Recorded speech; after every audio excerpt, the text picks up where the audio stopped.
ကျဲလင်းပိုးဆုံကျူ1500မတိမ်မျိုးအနှစ်သာကြောက်တုံးနှစ်တုံးပေးမယ်ကျဲတာသခင်ဝန်ရှမ်းချစ်ချင်းပဲညင်းပဲ့ပါလေလူကြီးမင်းဒါတော့နည်းနည်းလွန်ပါတယ်ဒီဈေးနဲ့တော့မရောက်နိုင်ပါဘူးခဏလောက်နှစ်ဖက်စလုံးကဈေးစစ်ပြီးတဲ့နောက်နှစ်ဖက်စလုံးကအရှော့ပေးလိုက်ကြပြီမတိမ်မျိုးအနှစ်သာကြောက်တုံး3တုံးနဲ့ကျဲလင်းပိုးဆုံကျူကူ1200ကိုရရှိလိုက်ပါတယ်ကျဲလင်းပိုးဆုံကျူကူဝယ်ပြီးတဲ့နောက်သူကထွက်မသွားသေးပဲမေးလိုက်ပါတယ်ခမောကျဲတာလမ်းစဉ်တက်ကွက်တွေကိုရောင်းသေးလားလူကြီးမင်းကကျဲတာလမ်းစဉ်ကူမတိမ်မျိုးများဖြစ်နေမလားဟ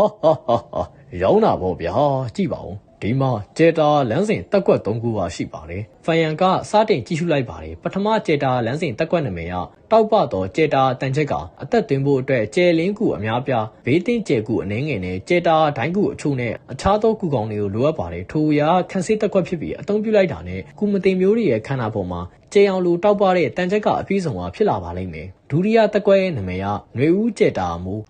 မိုးကူအများပြားຫນွေဦးလေးပြကူအနှဲငယ်နဲ့ကျဲပစ်ကူအချို့နဲ့အခြားကူတွေကိုလိုအပ်ပြီးအသုံးပြုလိုက်ရင်ကြောက်စိမ်းရောက်မိုးတွေကရွာကြလာက3ရက်နဲ့3ညမရက်မနာအောင်မှာရွာသွန်းနေပါလိမ့်မယ်။မိုးရီတွေကစီလိုမျိုးအာဟာရပြည့်ဝပြီးကောက်ပဲသီးနှံတွေကိုအာဟာရဖြည့်တင်းပေးနိုင်ကအထွက်နှုံးကိုအများကြီးကိုမှတိုးတက်စေနိုင်ပါတယ်။ထိုတက်ကွက်ကအပင်တွေကိုပြုစုပြောင်းထောင်ဖို့နဲ့ကောင်းချီးမျိုးစီမံခန့်ခွဲဖို့အတွက်သုံးတာဖြစ်ပါတယ်။တတိယတစ်ခုကတော့လိန်ပတ်ဖောက်ထွင်းကျဲတာလန်နာမည်အတိုင်းပါပဲထိုအရာတိုက်ခိုက်ရေးတက်ကွက်ဖြစ်ပါတယ်။လိန်ပတ်အရိုးလန့်ကူအနှဲငယ်ကျဲတာမြစ်ကူအချို့မရေမထွန်းနိုင်တဲ့ကျဲတာမြားကူနဲ့ကြွေကြဥက္ခခဲပြန်ကူအများပြားကိုလိုအပ်ပါတယ်ထိုတက်ကွက်ရဲ့အသေးစိတ်အချက်လက်တွေကအတော်လေးကိုစိတ်ဝင်စားဖို့ကောင်းပါတယ်ကူကောင်အရေးအတွက်ကိုပုံမှန်အားဖြင့်အများအပြားအနှဲငယ်အချို့ဝက်ဆိုပြီးတော့မေးရတဲ့အသုံးနှုန်းတွေကိုဖော်ပြထားပြီးအတိအကျအရေးအတွက်ကမပါပါဘူးတစ်ချိန်တည်းမှာပဲထိုတက်ကွက်တွေကိုဘယ်လိုပေါင်းစပ်ရမလဲဆိုတာကူကောင်တွေကိုအသက်သွင်းရမယ့်အစီအစဉ်နဲ့မတူညီတဲ့ကူကောင်တွေကြားဆက်နွယ်မှုကိုလည်းဖော်ပြမထားပါဘူးတက်ကွက်တွေနဲ့ရင်ပူရအခြေအနေတွေဖြစ်တဲ့ဘယ်အဆင့်5ကူတွေကိုလိုအပ်လဲတက်ကွက်ကဘယ်လိုအာနိသင်ရှိလဲဆိုတာလောက်ကိုပဲဖော်ပြထားပါတယ်တက်ကွက်ကိုဝယ်ယူပြီးမှသာအသေးစိတ်အချက်လက်တွေကိုရှင်းလင်းဖော်ပြပေးမှာဖြစ်ပါတယ်ကျဲတာသခင်ဝန်ရှမ်းကအချိန်ကိုက်ဝင်ပြောပါတယ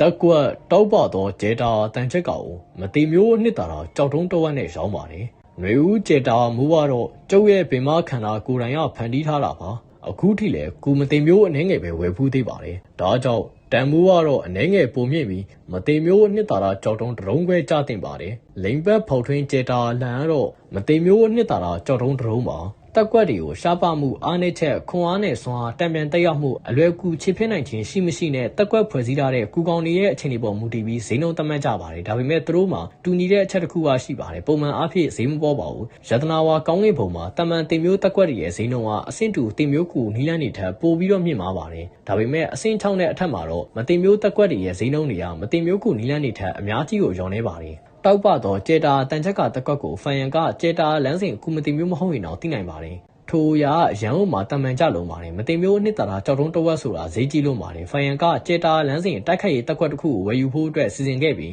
ရေခဲကျဲမုံလို့ခေါ်တဲ့တင်မျိုးတက်ကွက်တစ်ခုကိုသတိရလိုက်ပါတယ်ထိုတက်ကွက်ကကျဲပြန်းတဲ့အတိုင်းတာရှိပြီးအသုံးပြုထားတဲ့ကျဲတာလမ်းစဉ်ကူကောင်တွေကလည်းတမန်နေဖြစ်ပေမဲ့ရန်သူတွေကိုဖြစ်ရှင်းရမှာအရန်ကိုထိရောက်ပါတယ်ကျဲမုံတွေကခန်းစစ်စီကိုဖောက်ထွင်းနိုင်တဲ့စွမ်းရည်ရှိပြီးခန်းစစ်ကိုမဖောက်နိုင်ရင်တော့မှရန်သူတွေစီကိုကန့်ညိသွားပြီးသူတို့ကိုနှိကွေးစီမဲ့ရေခဲစွမ်းရည်ကိုထုတ်လုပ်နိုင်ပါတယ်ကျဲတာသခင်ဝန်ရှမ်းရဲ့လိန်ပတ်ဖောက်ထွင်းကျဲတာလန်ကိုတော့ဖိုင်ယန်ကမကြဘူးပါဘူးဆိုလိုတာထိုတိုက်ခိုက်ရေးတက်ကွက်ရဲ့တန်ဖိုးကမမြင့်မားပါဘူးဖိုင်ယန်ရဲ့အရင်ဘိုးက2900ဒေသကြီးစစ်ပွဲကာလအတွင်းစစ်ပွဲတွေကဟောင်းနှမ်းပြီးတော့ထိရောက်မှုမရှိတဲ့စနစ်တွေကိုဖျက်ဆီးပစ်ခဲ့ပြီးစမ်းသစ်တည်ထွင်မှုအသစ်တွေအများကြီးကိုပေါ်ပေါက်လာစေခဲ့ပါတယ်ဖိုင်ယန်ကလိန်ဘတ်ဖောက်ထွင်းကျဲတာလန်ကိုမမမီဘူးဆိုတာထိုအရာထူးခြားမှုမရှိလို့ပါဟိုးရင်တွေကအသုံးဝင်တော့လို့ဖြစ်ပါတယ်အသုံးဝင်တော့လို့တက်ကွက်တစ်ခုမှာတေချာပေါက်အားနည်းချက်တွေအများကြီးရရှိပါလိမ့်မယ်ဒါပေမဲ့ຫນွေဦးကျက်တာမိုးတက်ကွက်ကတော့ဖိုင်ယန်ရဲ့မျက်လုံးတွေကိုအယောင်လက်သွားစေပါတယ်ထိုအရာအန်ဩစီယာရှာဖွေတွေ့ရှိမှုတစ်ခုပါဖိုင်ယန်ကကျဲအဆာနာမျက်ပင်အကြောင်းကိုတွေးမိလိုက်ပါတယ်ထိုအရာကျဲလင်းပိုးဆုံကျူ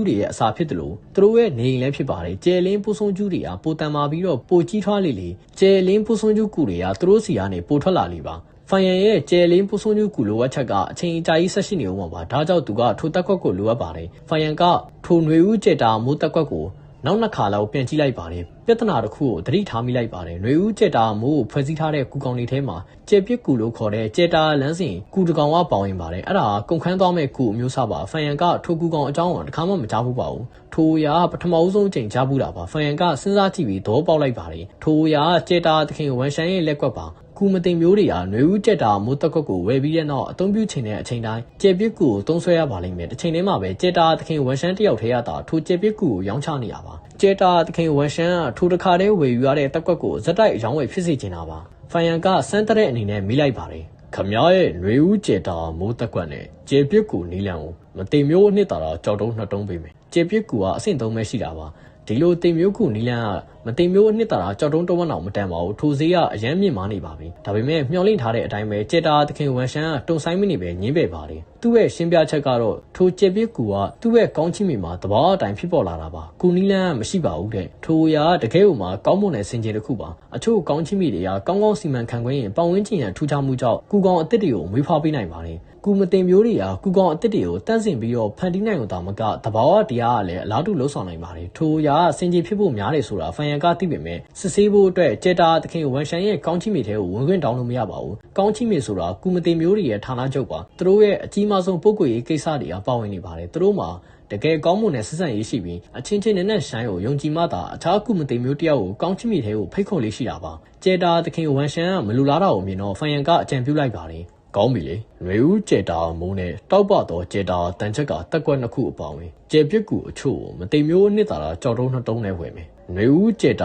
မိုး10ချိန်အသက်သွင်းဖို့လုံလောက်တဲ့ကျေပြစ်ကူကိုလိုချင်တယ်ကျေတာသခင်ဝန်ရှန်ကထိုးရောက်ကြတော့ခေါင်းကိုခံလိုက်ပါတယ်တက်ကွက်6ချိန်သုံးဖို့ကျေပြစ်ကူကုန်ကြစိတ်ကမတိမ်မျိုးအနှစ်သာတာကြောက်တုံးတဝက်တန်ပါတယ်လူကြီးမင်းကမတိမ်မျိုးအနှစ်သာတာကြောက်တုံးနှစ်တုံးပဲပေးပြီးတော့တောက်ပတော့ကျေတာတန်ချက်ကောက်ပါထည့်ပေးရမယ်ဆိုတော့ဒါကျွန်တော်အတွက်တော့ရှုံးပါမယ်မလုံနိုင်ပါဘူးဖိုင်ယန်ကရေမောလိုက်ပါတယ်ကျေပြစ်ကူကအဆင့်3တေမျိုးကူပဲရှိတာတခါအသက်သွင်းရင်အများဆုံးမှ900လောက်ပဲကုန်မှာတက်ကွက်6ချိန်လောက်အသက်သွင်းရင်တော့3000 4000လောက်ပဲကုန်မှာခမရမတင်မျိုးနှစ်တာကြောက်တုံးတဝက်နဲ့ရောင်းနေရလားလူကြီးမရမသိလို့ပါကျေပြစ်ကူကကျုပ်ရဲ့ကောင်းချီးမိမှာသဘောအတိုင်းဖြစ်ပေါ်လာတာထုတ်လို့မှုကအရန်နှိမ့်ခွေတယ်အပြင်မှာဝဲလို့လည်းမရဘူးဘာလို့လဲဆိုတော့ဒါကျုပ်ရဲ့ကျေတာကောင်းချီးမိရာထွက်တဲ့တီးတန့်ထုတ်ကုန်ပစည်းမှုလို့ပါကျေတာသခင်ဝန်ရှန်ကအရန်အောင်မှာယဉ်ကျေးပေမဲ့သူ့ရဲ့စကားရဲ့အဓိပ္ပာယ်ကလိုချင်းဝယ်မိုးဝဲချင်းအခြားနေရာမှာတွတ်ဆလို့မရဘူးဆိုတဲ့သဘောပါထိုရာထိုကူစည်းကွက်ကိုလဝက်ကြီးအုပ်ထားနိုင်တဲ့ယုံကြည်မှုသူ့မှာရှိနေပါတယ်ဖိုင်ယန်ကရင်မောပြီးတော့ဆက်လက်ဈေးစစ်ပါတယ်တစ်ဖက်လူကတော့အလျှော့ပေးဖို့အတွက်ညှင်းဆန်နေပါတယ်ထိုလုပ်ငန်းစဉ်အတွင်းတစ်ဖက်လူရဲ့စိတ်ထဲမှာတောက်ပတော့ကျေတာတန်ချက်ကရဲ့တန်ဖိုးကမြေမားနေသေးတဲ့ဆိုတာကိုသူကသတိထားမိလိုက်ပါတယ်ကြည်ရတာဒေတာကြီး9ခုစစ်ပွဲမတိုင်ခင်တောက်ပတော့ကျေတာတန်ချက်ကောင်သက်ဆိုင်ရာအင်အားစုတွေဟာဖြန့်ဝေခြင်းမရှိသေးဘူးဒါကြောင့်ဒီတက်ကွက်ရဲ့တန်ဖိုးကမြေမားနေသေးတာပဲစစ်ပွဲဆိုတာအပြန်အလှန်ဆက်ဆံဖို့အတွက်အထီးရောက်ဆုံးနည်းလမ်းတစ်ခုပါအထူးသဖြင့်ထိုကဘာကြီးမှာပါငိမ့်ချမ်းတဲ့ကာလမှာမူလားကြောက်တုံးတွေမသိမျိုးအနှစ်သာရကြောက်တုံးတွေအားလုံးကတန်ဖိုးကြီးမားပြီးကြည်ကြဲပြန့်အောင်အသုံးဆွဲတဲ့ငွေကြေးဖြစ်မလာနိုင်ပါဘူးစီးပွားရေးကလည်းမဖိဖြိုးနိုင်ပါဘူးဒါပေမဲ့စစ်ပွဲကာလမှာတော့တိုက်ပွဲအမှတ်တွေဂိုင်းအကျိုးပြုမှုမှတ်တမ်းအားလုံးကမူလားကြောက်တုံးတွေနဲ့မသိမျိုးအနှစ်သာရရဲ့နေရာမှာငွေကြေးအဖြစ်အစားထိုးဝင်ရောက်လာပြီးစီးပွားရေးခန္ဓာအသီးသီးရဲ့ဖွံ့ဖြိုးတိုးတက်မှုကိုတွန်းအားပေးခဲ့ပါတယ်ထိုရောက်သဘောပေါက်ပြီးတဲ့နောက်ဖိုင်ယန်ကအတင်းကျပ်မလုပ်တော့ပါဘူး။နှွေဦးကျက်တာမိုးနဲ့တက်ကွက်10ချိန်အသက်သွင်းဖို့လုံလောက်တဲ့ကျေပစ်ကူကိုမတင်မျိုးအနှစ်သာရကြောက်တုံးနှစ်တုံးနဲ့ဝယ်ယူလိုက်ပါတယ်။ထိုရောင်းဝယ်ရာပြီးဆုံးသွားပြီးတဲ့နောက်ဖိုင်ယန်ကရတနာဝါကောင်းကင်ဘုံမှာဆက်လက်ရှာဖွေနေပါတယ်။ရတနာဝါကောင်းကင်ဘုံမှာကူမတင်မျိုးတွေကလေပူပေါင်း9ဈေးနှုန်းကိုအရင်အထက်အနည်းဆုံး10စားလောက်တိုးမြင့်လိုက်တာကိုသူကတွေ့လိုက်ရပါတယ်။ဖိုင်ယန်ကအနေငယ်စုံစမ်းကြည့်တော့အခြေအနေရသူ့ရဲ့မှညံထဲကအတိုင်းပဲဆိုတာသဘောပေါက်လိုက်ပါတယ်။မနစ်ကနှစ်ကုံလောက်မှာကူမတင်မျိုးနှစ်ယောက်ကလေပူပေါင်းပင်လယ်အထက်မှာတိုက်ခိုက်ခဲ့ကြပြီးပြင်းထန်တဲ့အစိတ်ပင်လယ်ထဲကိုပြန့်နှံ့သွားကတိမ်မင်းတမန်နယ်မြေဖြစ်သွားခဲ့ပါတယ်ရှားပါတဲ့ကုန်ပစ္စည်းတွေကပိုဈေးကြီးပါတယ်လေပူပေါင်းကထုတ်လုပ်မှုကတီးတောက်ကျဆင်းသွားတော့ဈေးနှုန်းကသဘောအတိုင်းထုတ်တက်သွားတာပါဒေတာကြီး9ခုမှာတစ်ခုနဲ့တစ်ခုတီးခြားခွဲထားတဲ့ဒေတာအတားစီးနေရရှိပါတယ်ထိုအရာသူတို့စီမှာကိုပိုင်တီးခြားဖြစ်ရက်တွေကိုရှိစေပြီးတစ်ခုနဲ့တစ်ခုလွှမ်းမိုးမှုကတိတ်မရှိပါဘူးပြန်လဲမွေးဖွားပြီးထဲအောင်ငါတောင်ပိုင်းနယ်ဆက်မြောက်ပိုင်းလွင်ပြင်နဲ့အလယ်ပိုင်းဒေတာတို့ကိုပဲတက်ရောက်မှုရှိခဲ့တယ်အဲ့ထဲမှာမြောက်ပိုင်းလွင်ပြင်ကလွှမ်းမိုးမှုအကြီးဆုံးပဲအခုဆိုရင်ရှုပ်ထွေးပြေလိမ့်နေပြီဒုတိယကတော့အလယ်ပိုင်းဒေတာပြီးရင်တောင်ပိုင်းနယ်ဆက်ဘာပဲပြောတောင်ပိုင်းနယ်ဆက်မှာငါပြောင်းလဲခဲ့တာတွေကတင်မျိုးအဆင်းဖြစ်ရက်တွေပဲရှိသေးတာ哦အနောက်ပိုင်းတဲခန္ဓာနဲ့အရှေ့ပိုင်းပင်လယ်ကတော့အရင်တိုင်းပဲနွေဦးဆောင်ပစင်းရင်ကွဲကိုအသုံးပြုပြီးဖိုင်ယန်ကအချိန်မီရဲ့အဟုန်နဲ့လက်ပြတက်ရောက်မှုအကြောင်းကိုလေ့လာတင်ယူခဲ့ပါတယ်ပြောင်းလဲခြင်းမရှိခြင်းနဲ့ပြောင်းလဲမှုတွေရပ်နွယ်နေတာကိုကြည့်ရင်ထိုကဘာရဲ့အချိန်နီးယာမှအပေါ်ဖိုင်ယန်ရဲ့နားလည်မှုကပိုပြီးတော့နှဆိုင်လာတာထင်ရှားပါတယ်လေပူပေါင်းကားနဲ့ပတ်သက်ရင်တော့ဖိုင်ယန်မှတ်မိနေတာဒေတာရီ9ခုစစ်ပွဲကာလမှာထို9အုပ်စုကကုမတင်မျိုးတွေကြားအရန်ကိုရေပန်းစားလာပြီးဈေးနှုန်းကအခုထက်အောင်ပိုပြီးတော့မြင့်မားလာပါလိမ့်မယ်ဘာလို့လဲဆိုတော့လေပူပေါင်း9အုပ်စုကအ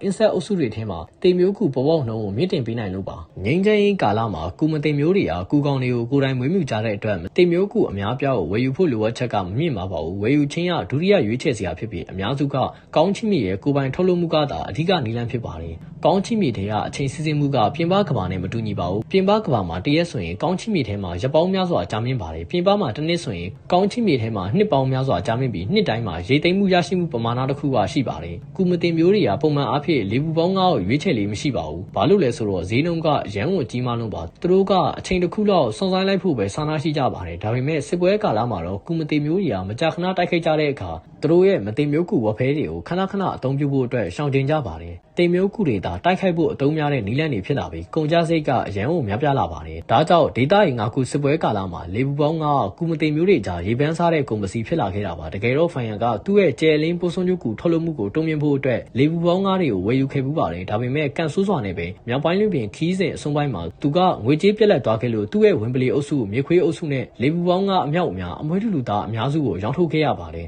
ဖိုင်ယန်မှာလေပူပေါင်း9စီကနေအမျက်ထုတ်ဖို့အတွက်အခွင့်အရေးရှိခဲ့ပေမဲ့ဘဝမမျှော်လင့်ထားတဲ့အပြောင်းလဲတွေနဲ့ပြည့်နှက်နေပါတယ်သူကစောစည်းစွာရောင်းလိုက်မိလို့အရှုံးပေါ်သွားခဲ့ပါတယ်အခုဟူမတင်မျိုးကောင်းချီမြေထဲမှာလေပူပေါင်း9အနေငယ်ရပဲရှိတော့ပါတယ်ငါလေပူပေါင်း9တွေကိုဝယ်ရအောင်မယ်ဒါပေမဲ့အခုတော့မဟုတ်သေးဘူးနောက်နှစ်အနေငယ်ကြာလို့ရှိရင်လေပူပေါင်းပင်လင်ကပြန်လည်ပြုပြင်ပြီးသွားရင်လေပူပေါင်း9ရဲ့ဈေးနှုန်းကကျဆင်းသွားလိမ့်မယ်အဲ့ကြောင့်မှငါမတင်မျိုးအနှစ်သာရကြောက်တုံးအချို့ကိုရင်းနှီးမြှုပ်နှံပြီးငါ့အစုကြီးတစ်ခုကိုဝယ်လိုက်မယ်ဒီလေပူပေါင်း9တွေအများပြားကိုမွေးမြူထားတဲ့ဒါမှဒေတာရီ9ခုစစ်ပွဲကာလကိုရောက်ရင်ငါအမျက်အစွန်အကြီးအကျယ်ကိုရနိုင်မှာဖိုင်ယန်ကအကျယ်လင်းပိုးစွန်ကျူကူ1000ကိုအခုလေးနေမှာဝယ်ယူထားတာပါထိုအရာတွေကအချိန်အကြာကြီးခံပါလိမ့်မယ်ထုတ်လုပ်မှုကိုမြင့်တင်ဖို့အတွက်လေပူပေါင်း9တွေကအလောတကြီးမလို့သေးပါဘူးမင်းကမတင်မျိုးလေးရှင်းတော့လားခဏကြာမှာတော့ဖိုင်ယန်ကသူ့ရဲ့ပြစ်မှတ်ကိုရှာတွေ့သွားပါတယ်တတိုက်ဆိုင်ပဲသူ့ရဲ့ပြစ်မှတ်ကလည်းရတနာဝါကောင်းကင်ဘုံကိုကြည့်နေရပါဟုတ်ပါတယ်စီနီယာကဘာဝယ်ချင်လို့လဲဈေးညှိလို့ရပါတယ်မတင်မျိုးလေးရှင်းလို့ရဲ့ဝိညာဉ်အာယုံကပြန်လဲဆက်သွယ်လာပါတယ်အတော်လေးကိုစိတ်အားထက်သန်နေပြီးဖားတဲ့လေတန်းကတော့ပါဝင်နေပါတယ်ဖိုင်ယန်ကကြည့်လိုက်တော့သူရောင်းနေတဲ့ကုန်ပစ္စည်းတွေကအရေးအတွက်နေုံတာမကအရန်လဲတမန်ကြလုံးပါတယ်ဘသူကမှသူ့ကိုအာယုံဆိုင်မှာမဟုတ်ပါဘူးသူကဆင်းရဲနေတယ်ဆိုတာသိတာပါတယ်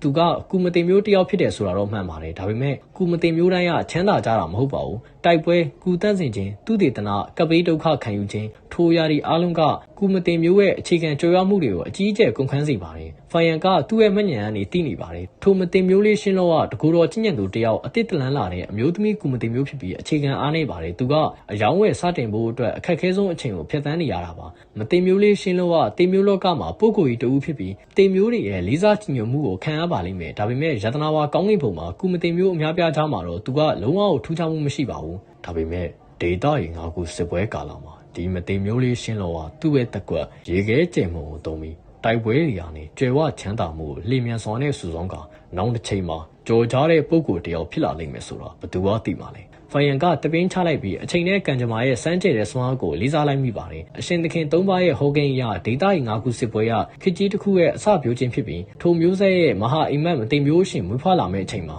အဆင့်ကိုကူမတင်မျိုးတွေမွေးဖွားလာတဲ့ခစ်ကြီးတိုင်းမှာတူညီတဲ့အချက်တစ်ခုပါရှိပါတယ်အဲ့ဒါကတော့ရှုပ်ထွေးပွေလီတဲ့တိုက်ပွဲတွေကြားမှာကူမတင်မျိုးအစ်စ်အများပြားပေါ်ထွက်လာတာပါအစ်စ်ကအဟောင်းကိုအစားထိုးတယ်ခစ်ကြီးတစ်ခုရဲ့လိုင်းတပိုးတွေကတောက်ပတဲ့ဂရက်တွေကိုဖြစ်ပေါ်စေပါတယ်လမ်းစဉ်တွေအင်အားစုတွေလူပုဂ္ဂိုလ်တွေကြားမှာဝင်တိုက်မိပြီးအပြန်အလှန်အကျိုးတရားမှုတွေကိုဖြစ်ပေါ်စေကကုလောကကိုလျင်မြန်တဲ့နှုံနဲ့တိုးတက်စေပါတယ်ထိုအရာပြောင်းလဲမှုခေတ်ကာလတစ်ခုဖြစ်လာပါလိမ့်မယ်ဖိုင်ယန်ကအိတ်ထဲရတယောက်ဖြစ်ခဲ့ပါတယ်သူကသွေးလန်းစီနဲ့စတင်ခဲ့ပြီးအလဲပိုင်းဒေသမှာကူမတင်မျိုးဖြစ်လာခဲ့ပါတယ်ဒါပေမဲ့ကန်ဆိုးစွာနဲ့ပဲထိုခေတ်ရဲ့ပထမပိုင်းကိုပဲကြုံတွေ့လိုက်ရပြီးຫນွေဦးဆောင်ပစင်းရုံကွဲကိုသုံးကကိုဖောက်ခွဲလိုက်ရပါတယ်မင်းရဲ့တက်ကွက်ကိုရောင်းတော့ဖိုင်ယန်ကသူ့ရဲ့ခန်းစားချက်ကိုဘေးဖယ်ထားပြီးမတင်မျိုးလေးရှင်းလို့မေးလိုက်ပါတယ်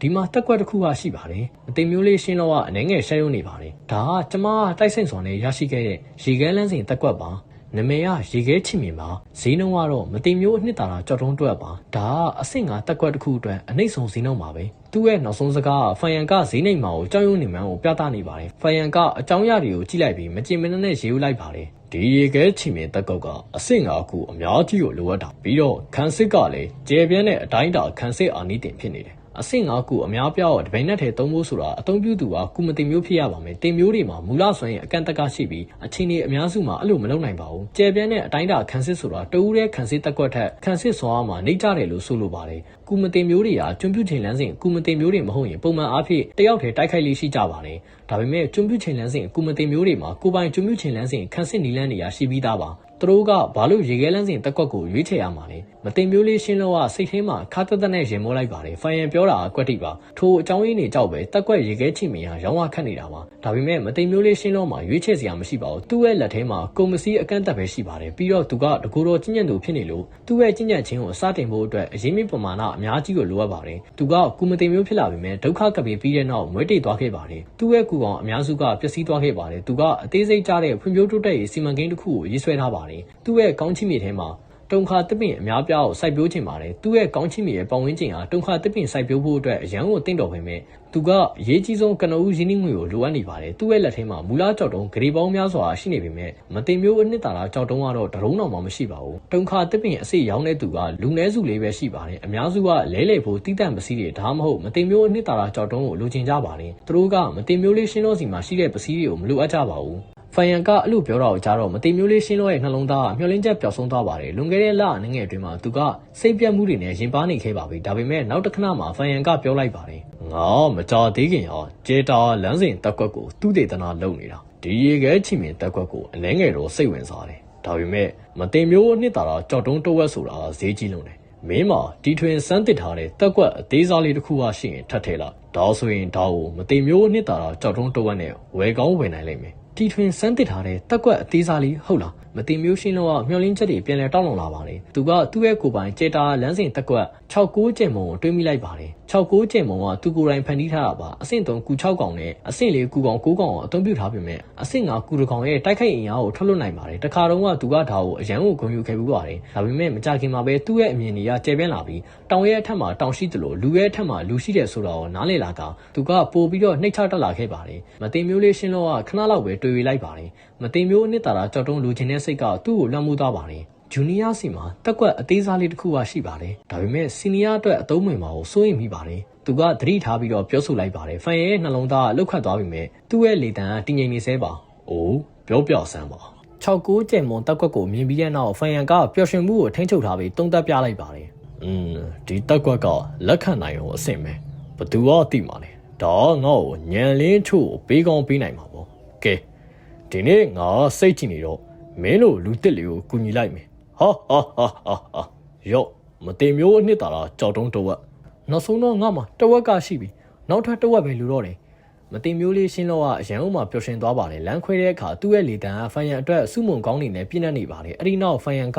နောက်ထပ်မတင်မျိုးအနှစ်သာရကြောက်တုံးနှတုံးကိုတုံးပြီးကူတန်းစင်ရဲ့ပစည်းတွေနဲ့တင်မျိုးခုကောင်အများပြားကိုဝယ်ယူလိုက်ပါတယ်နောက်ထပ်ကြောက်တုံးနှတုံးကိုတုံးပြီးတော့အမွေးထုလူသားအိုကြီးများတစုကိုထပ်ပြီးတော့ဝယ်ယူလိုက်ပါတယ်အမွေးထုလူသားတွေကကျုံနေထဲမှာအမြဲတမ်းလူဈေးအကြီးဆုံးပါအမွေးထုလူသားတွေကအသက်ကြီးနေပြီးနောက်နှစ်အနေငယ်အတွင်းမှာတေဆုံးတော့မှဖြစ်ပေမဲ့ကူတန်းစင်ရမှာအရန်အုပ်မှာအတွေ့အကြုံရင်းချက်ကြပါတယ်ဖိုင်ယန်ကကျေတာတကားကူအချို့ကိုတန်းစင်ဖို့အတွက်ရည်ရွယ်ထားပေမဲ့ထိုကူရဲ့အောင်မြင်မှုနှုန်းကအရန်ကိုနှိမ့်ချလုံးပါတယ်ဟိုးတုန်းကလန်ယာကောင်းချစ်မြေဝင်းကျင်ကိုယ်တိုင်ကတန်းစင်လာတော့အချိန်ပေါင်းများစွာကြာရှုံးခဲ့ပါတယ်ဖိုင်ယန်တာစူးစမ်းရင်သူ့ရဲ့အချိန်ကြီးအများကြီးကိုဖြုံးတီးမိပါလိမ့်မယ်ဒါကြောင့်ထိုအမွေးထုလူသားအိုကြီးတွေကိုသူ့အစားတန်းစင်ခိုင်းဖို့အတွက်စီစဉ်လိုက်ပါတယ်အလဲပိုင်းတိုက်ကြီးမတိမျိုးဂျိုးကြကိုင်းဟူဖူကောင်းချီမီဖန်ကျန်းကလိုင်ကူထဲကိုဝင်သွားတဲ့အခါလေးနဲ့တဲ့အမူအရာဖြစ်လာပါတယ်လိုင်ကူကကြီးမားကျယ်ပြန့်ပြီးခြေလန်း100တိုင်းမှာလေရွေးစင်ကြောက်လူသားအဆောက်တယောက်ကရှိနေပါတယ်ခန်းစစ်ကတမ်မရီခန်းစီတခုလိုပါပဲ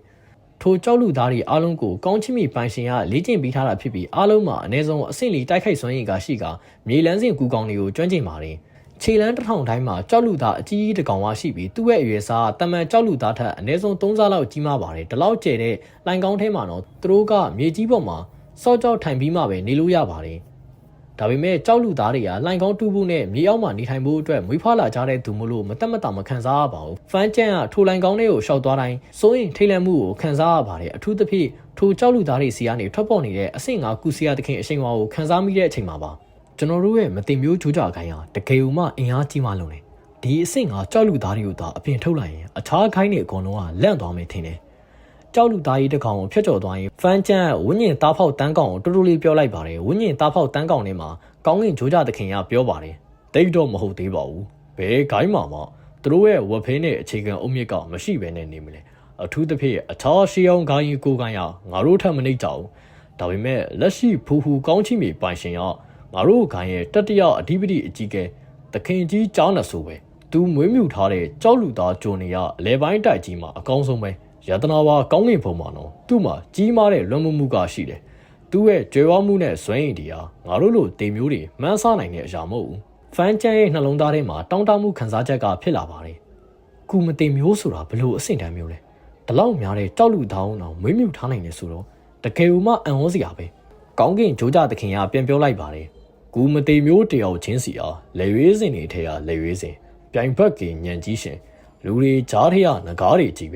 ဲသူတို့အားလုံးမှာကြီးမားတဲ့အခွင့်အလမ်းတွေနဲ့ကြုံဆုံမှုတွေရာရှိကြတယ်သူတို့အားလုံးကတေမျိုးဘွားကနေဒဇင်ချင်းစီကျင့်ကြံလာခဲ့ကြတာဖန်ကျန်မင်းကအခုအဆင့်ငါကိုရောက်နေပြီဒီနေ့ကျရင်မင်းကလည်းကူမတေမျိုးဖြစ်လာနိုင်တယ်ဖန်ကျန်ခေါင်းကိုဇက်တိုက်ခံရလိုက်ပါတယ်ဆရာသခင်ကျွန်တော်ကကိုယ့်အကြောင်းကိုသိပါတယ်ကျွန်တော်ရဲ့အဆင့်ငါကျင့်ကြံမှုကဂိုင်းရဲ့ယူကျွင်းကူကြောင့်ရခဲ့တာများပါတယ်ဂိုင်းကအရေးမြစ်တွေကိုတုံးပြီးကျွန်တော်ကိုအစွမ်းကုန်ပြုစုပြထောင်ပေးနေတာပါကျွန်တော်ရဲ့အဆင့်ငါကျင့်ကြံမှုကဒဇင်ချင်းကျင့်ကြံလာတဲ့ဆရာနဲ့တော့ရှင်လို့မရပါဘူးဒါပေမဲ့အခုတော့အဆင့်ငါဆိုတာရှားပါတဲ့အရာမဟုတ်တော့ဘူးလို့ကျွန်တော်ကထင်တယ်ဒီလိုင်းကောင်းကိုကြည့်လိုက်ရင်အနည်းဆုံးကြောက်လူသားကြီးအကောင့်30လောက်ရှိတယ်ဗန်ကျန်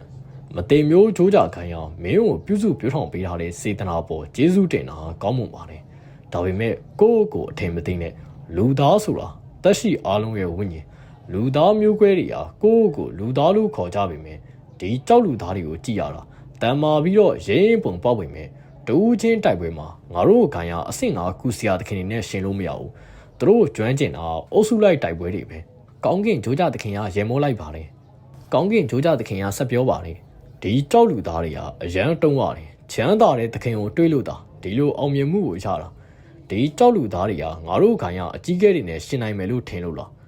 ငါသာအသက်ရှင်နေသေးရင်တခါတည်းနဲ့ဆယ်ကောင်မကောက်ကိုဖြည့်ရှင်းပြနိုင်တယ်ကဲငါတို့ကသွေးကန်ကိုရောက်ပြီဖန်ချန်သွေးကန်ဆိုတဲ့စကားလုံးကိုကြားလိုက်ရတော့သူ့ရဲ့ကြွသားအလိုလျောက်ချုပ်သွားပါတယ်သူ့ရှေ့ရတကားကိုတွန်းဖိလိုက်ပြီးလိုင်ကူတစ်ခုထဲကိုဝင်ရောက်သွားပါတယ်ထိုလိုင်ကူကကွင်းပြင်တစ်ခုလောက်ကျယ်ဝန်းပြီးသွေးအောင်အလင်းတန်းနေသွေးညီနှန်းနေနဲ့ပြည့်နေနေပါတယ်လိုင်ကူရဲ့အလဲဖို့မှာအဝိုင်းပုံစံအပေါက်တစ်ခုပေါ်တူးထားပြီးအထဲမှာသွေးတွေကဘပွက်ဆူနေကအငွေ့တစ်ထောင်းထောင်းအောင်ထွက်နေပါတယ်ဖန်ကျန်ကအသက်ပြင်းပြင်းရှူလိုက်ပြီးကျွမ်းကျင်နေတဲ့ပုံစံနဲ့အဝတ်စားတွေကိုချွတ်လိုက်ပါတယ်ကိုလုံးသွေးဖြစ်သွားတဲ့အခါသွေးကန်တွေကိုဆင်းလိုက်ပြီးဘပွက်ဆူနေတဲ့သွေးတွေကြောင့်ချစ်ချင်းပဲပါဇက်ဟပြီးတော့အသက်လူရှူလိုက်ရပါတယ်မကြခင်မှာပဲသူကသွေးပူချိန်နဲ့အသားကျသွားပြီးသွေးကန်အလဲမှာညင်ညင်လေးရက်နေလိုက်ပါတယ်သွေးကန်ကသူ့ရဲ့ခါလောက်ထိနှက်ပြီးရင်ပတ်နဲ့လက်မောင်းအများစုကပေါ်နေပါတယ်စောက်မယ်တခုချင်းစီကိုလို့စိတ်မလုံးနဲ့ပထမဦးဆုံးကတမရီတွေးကူကောင်းကင်ဂျိုးကြသခင်ကသတိပေးလိုက်ပါတယ်ဖန်ကျန်ကမျက်လုံးတွေကိုဖြည်းဖြည်းချင်းမှိတ်ပြီးညွှန်ကြားချက်အတိုင်းတမရီတွေးကူကိုအသက်သွင်းလိုက်ပါတယ်ချက်ချင်းဆိုသလိုပဲကူကောင်ရဲ့စွမ်းအားကသူ့ရဲ့သွေးတွေကိုစတင်ပြောင်းလဲလာစေပါတယ်သူ့ရဲ့သွေးနေအောင်သွေးတွေကမင်းနဲ့လာပြီးပိုပစ်လာကသွေးစီးဆင်းမှုကလည်းအရန်ကိုနှိကွေးသွားပါတယ်ရလန်းအနေနဲ့ဖန်ကျန်ရဲ့ဖြူဝင်းနေတဲ့အသားရည်ကမင်းနဲ့သွားပါတယ်တမရီတွေးကူကိုထိန်းတော့သွေးတော်ကူကိုအသက်သွင်းကောင်းကင်ဂျိုးကြသခင်ကထပ်ပြောပါတယ်ဖန်ကျန်သွေးရောက်ကူကိုအသက်သွင်းလိုက်ပါတယ်သူ့ရဲ့ခန္ဓာကတုန်ခါသွားပြီးအရေးပြားတွေကပောက်ကွဲထွက်ကဒိုင်ယာပေါင်းရာနဲ့ချီတာဖြစ်ပေါ်လာပြီးသွေးဓာတ်တွေအများကြီးပြတ်ထွက်သွားပါတယ်ထိုအရာအလုံးကကတ္တရာစီးလို့မဲနဲ့နေတဲ့တံမရီသွေးဓာတ်တွေပါမကြခင်မှာပဲအရေးပြုံနေတဲ့တန်ရင်ပူလိုသွေးတွေဟာဒိုင်ယာတွေထဲကိုဖြည်းဖြည်းချင်းစီးကျလာပါတယ်ဖန်ကျန်မှာအေးဆက်တဲ့မျက်နှာထားဖြစ်ပေါ်နေပါတယ်ဘာနာကျင်မှုမှမခံစားရပဲပြင်းထန်တဲ့တာယာမှုကသူ့ရဲ့စိတ်ကိုတိုက်ခိုက်လာပါတယ်ထိုအရာတံမရီသွေးကူရဲ့အာနိသင်မှာနာကျင်မှုကိုတာယာမှုအဖြစ်ပြောင်းလဲပြီးနိုင်ပြီးကူစီယာသခင်ကိုတိုက်ပွဲနဲ့အသားကြောင့်ကူညီပေးနိုင်ပါတယ်အားနေတဲ့ကူစီယာသခင်တယောက်တော့တိုက်ပွဲကိုဆွဲလန်းတဲ့စစ်တီတော်တယောက်ဖြစ်လာစေနိုင်ပါတယ်ထိုအရာမတင်မျိုးကျူးကြခိုင်းရဲ့နှစ်ပေါင်းများစွာသွေးလန်းစဉ်သူတေသနာပြုမှုကနေရရှိလာတဲ့အောင်မြင်မှုတွေထဲကတစ်ခုပါထိုသွေးတွေကတောက်ပတဲ့အနီရောင်သွေးကန်တွေကိုဖြည်းဖြည်းချင်းစီးထွက်သွားပြီးဖန်ချန်ရဲ့ပတ်ဝန်းကျင်ကနေရာတွေကိုအနှဲ့အောင်ဆိုးလိုက်ပါတယ်အခုကအရေးကြီးဆုံးအဆင့်ကိုရောက်ပြီသွေးပေါင်းစည်းကူကိုသုံးကောင်းကင်ဂျိုးကြသခင်ကသတိပေးလိုက်ပါတယ်ဖန်ကျန်ကသွေးပေါင်းစည်းကူကိုအသက်သွင်းလိုက်ရင်အကျိတ်ထားလိုက်ပါတယ်ချက်ချင်းဆိုသလိုပဲကူကောင်ရဲ့အာနီးတင်အောင်မှာသူ့ရဲ့ခန္ဓာပေါ်ကဒိုင်ယာပေါင်း100ကျော်ကပြင်းထန်တဲ့ဆွတ်ယူအားနဲ့ပောက်ကွဲထွက်လာပါတယ်ပတ်ဝန်းကျင်ကသွေးတွေကိုမရက်မနာနဲ့ဆွတ်ယူနေပါတယ်ဖန်ကျန်ကတူလေးညီးလိုက်ပါတယ်ပြင်းထန်တဲ့နာကျင်မှုကပြင်းထန်တဲ့တာယာမှုအဖြစ်ပြောင်းလဲသွားပါတယ်သူကအကျိတ်ထားပြီးခန္ဓာကိုယ်ကမရက်မနာကိုတုန်ခါနေပါတယ်သွေးမြောက်များကိုဆွတ်ယူလိုက်တဲ့အခါသူ့ရဲ့ခန္ဓာဖောင်းကားလာပြီးပုံမှန်မဟုတ်တဲ့ဝက်ပုတ်ကြီးတစ်ကောင်ဖြစ်သွားပါတယ်သူ့ရဲ့ခန္ဓာကိုယ်ကမူလအရွယ်စားထက်3ဆလောက်ကြီးလာပါတယ်သူ့ရဲ့အရေးပြားပောက်ကွဲထွက်ပြီးမွေလိုထူထဲတဲ့သွေးကြောတွေကသူ့ရဲ့ခန္ဓာပေါ်မှာလင်ရက်နေပါတယ်ကြက်တည်ရရှိပြီးချုံမောတဲ့သခင်လေးကရွှန်ရှာဖွေအားကောင်းတဲ့ရိုးဆူဆူဘလူးကြီးတစ်ကောင်အဖြစ်ပြောင်းလဲသွားပါတယ်မင်းရဲ့ရီမန်းချက်ကိုမမေ့နဲ့ဒီတာယာမှုကိုတွန်းလှန်ရမယ်ဖန်ချက်ကြာရှုံးသွေးနှဆိုးပန်းကူကိုအသက်သွင်းကောင်းကင်ဂျိုးကြသခင်ကဖန်ချန်ရဲ့အခြေအနေကိုစောင့်ကြည့်ပြီးအလင်းမြန်သတိပေးပါတယ် ကြာရှုံးသွေးနဲ့ဆိုပန်းကူဆိုတဲ့စကလုံးတွေကဖန်ကျန်းရဲ့စိတ်ကိုလှုပ်ခါသွားစေပြီးပြင်းထန်တဲ့တာယာမှုကိုမနေ့ဖြတ်ကျော်ကမောဟိုက်စွာနဲ့ကြာရှုံးသွေးနဲ့ဆိုပန်းကူကိုအသက်သွင်းလိုက်ပါတယ်ဖန်ကျန်းကလက်သီးကိုတင်းဆုပ်ထားပါတယ်သူ့ရဲ့ခန္ဓာထဲကသွေးပမာဏအလီမြန်နဲ့လှီမြန်စွာပျက်စီးယုံရင်းလာပါတယ်ကူကောင်ရဲ့အာနိသင်အောက်မှာသူ့ရဲ့သွေးထဲကနေနွယ်ပင်တွေကစတင်ပေါက်ဖွားလာပါတယ်ထိုနွယ်ပင်ပပလေးတွေကဖန်ကျန်းရဲ့အရေးပြားကိုဖောက်ထွင်းပြီးမကြခင်မှာပဲသူ့ရဲ့ခန္ဓာကိုယ်ကိုရစ်ပတ်လိုက်ပါတယ်နွယ်ပင်တွေကပန်းဖူးလေးလိုထွက်လာပြီးလှီမြန်စွာနဲ့ပွင့်ရလာကကဏ္ဍမှာပန်းနဲ့တူတဲ့လှပတဲ့အပြောင်ပန်းပွင့်လေးတွေဖြစ်လာပါတယ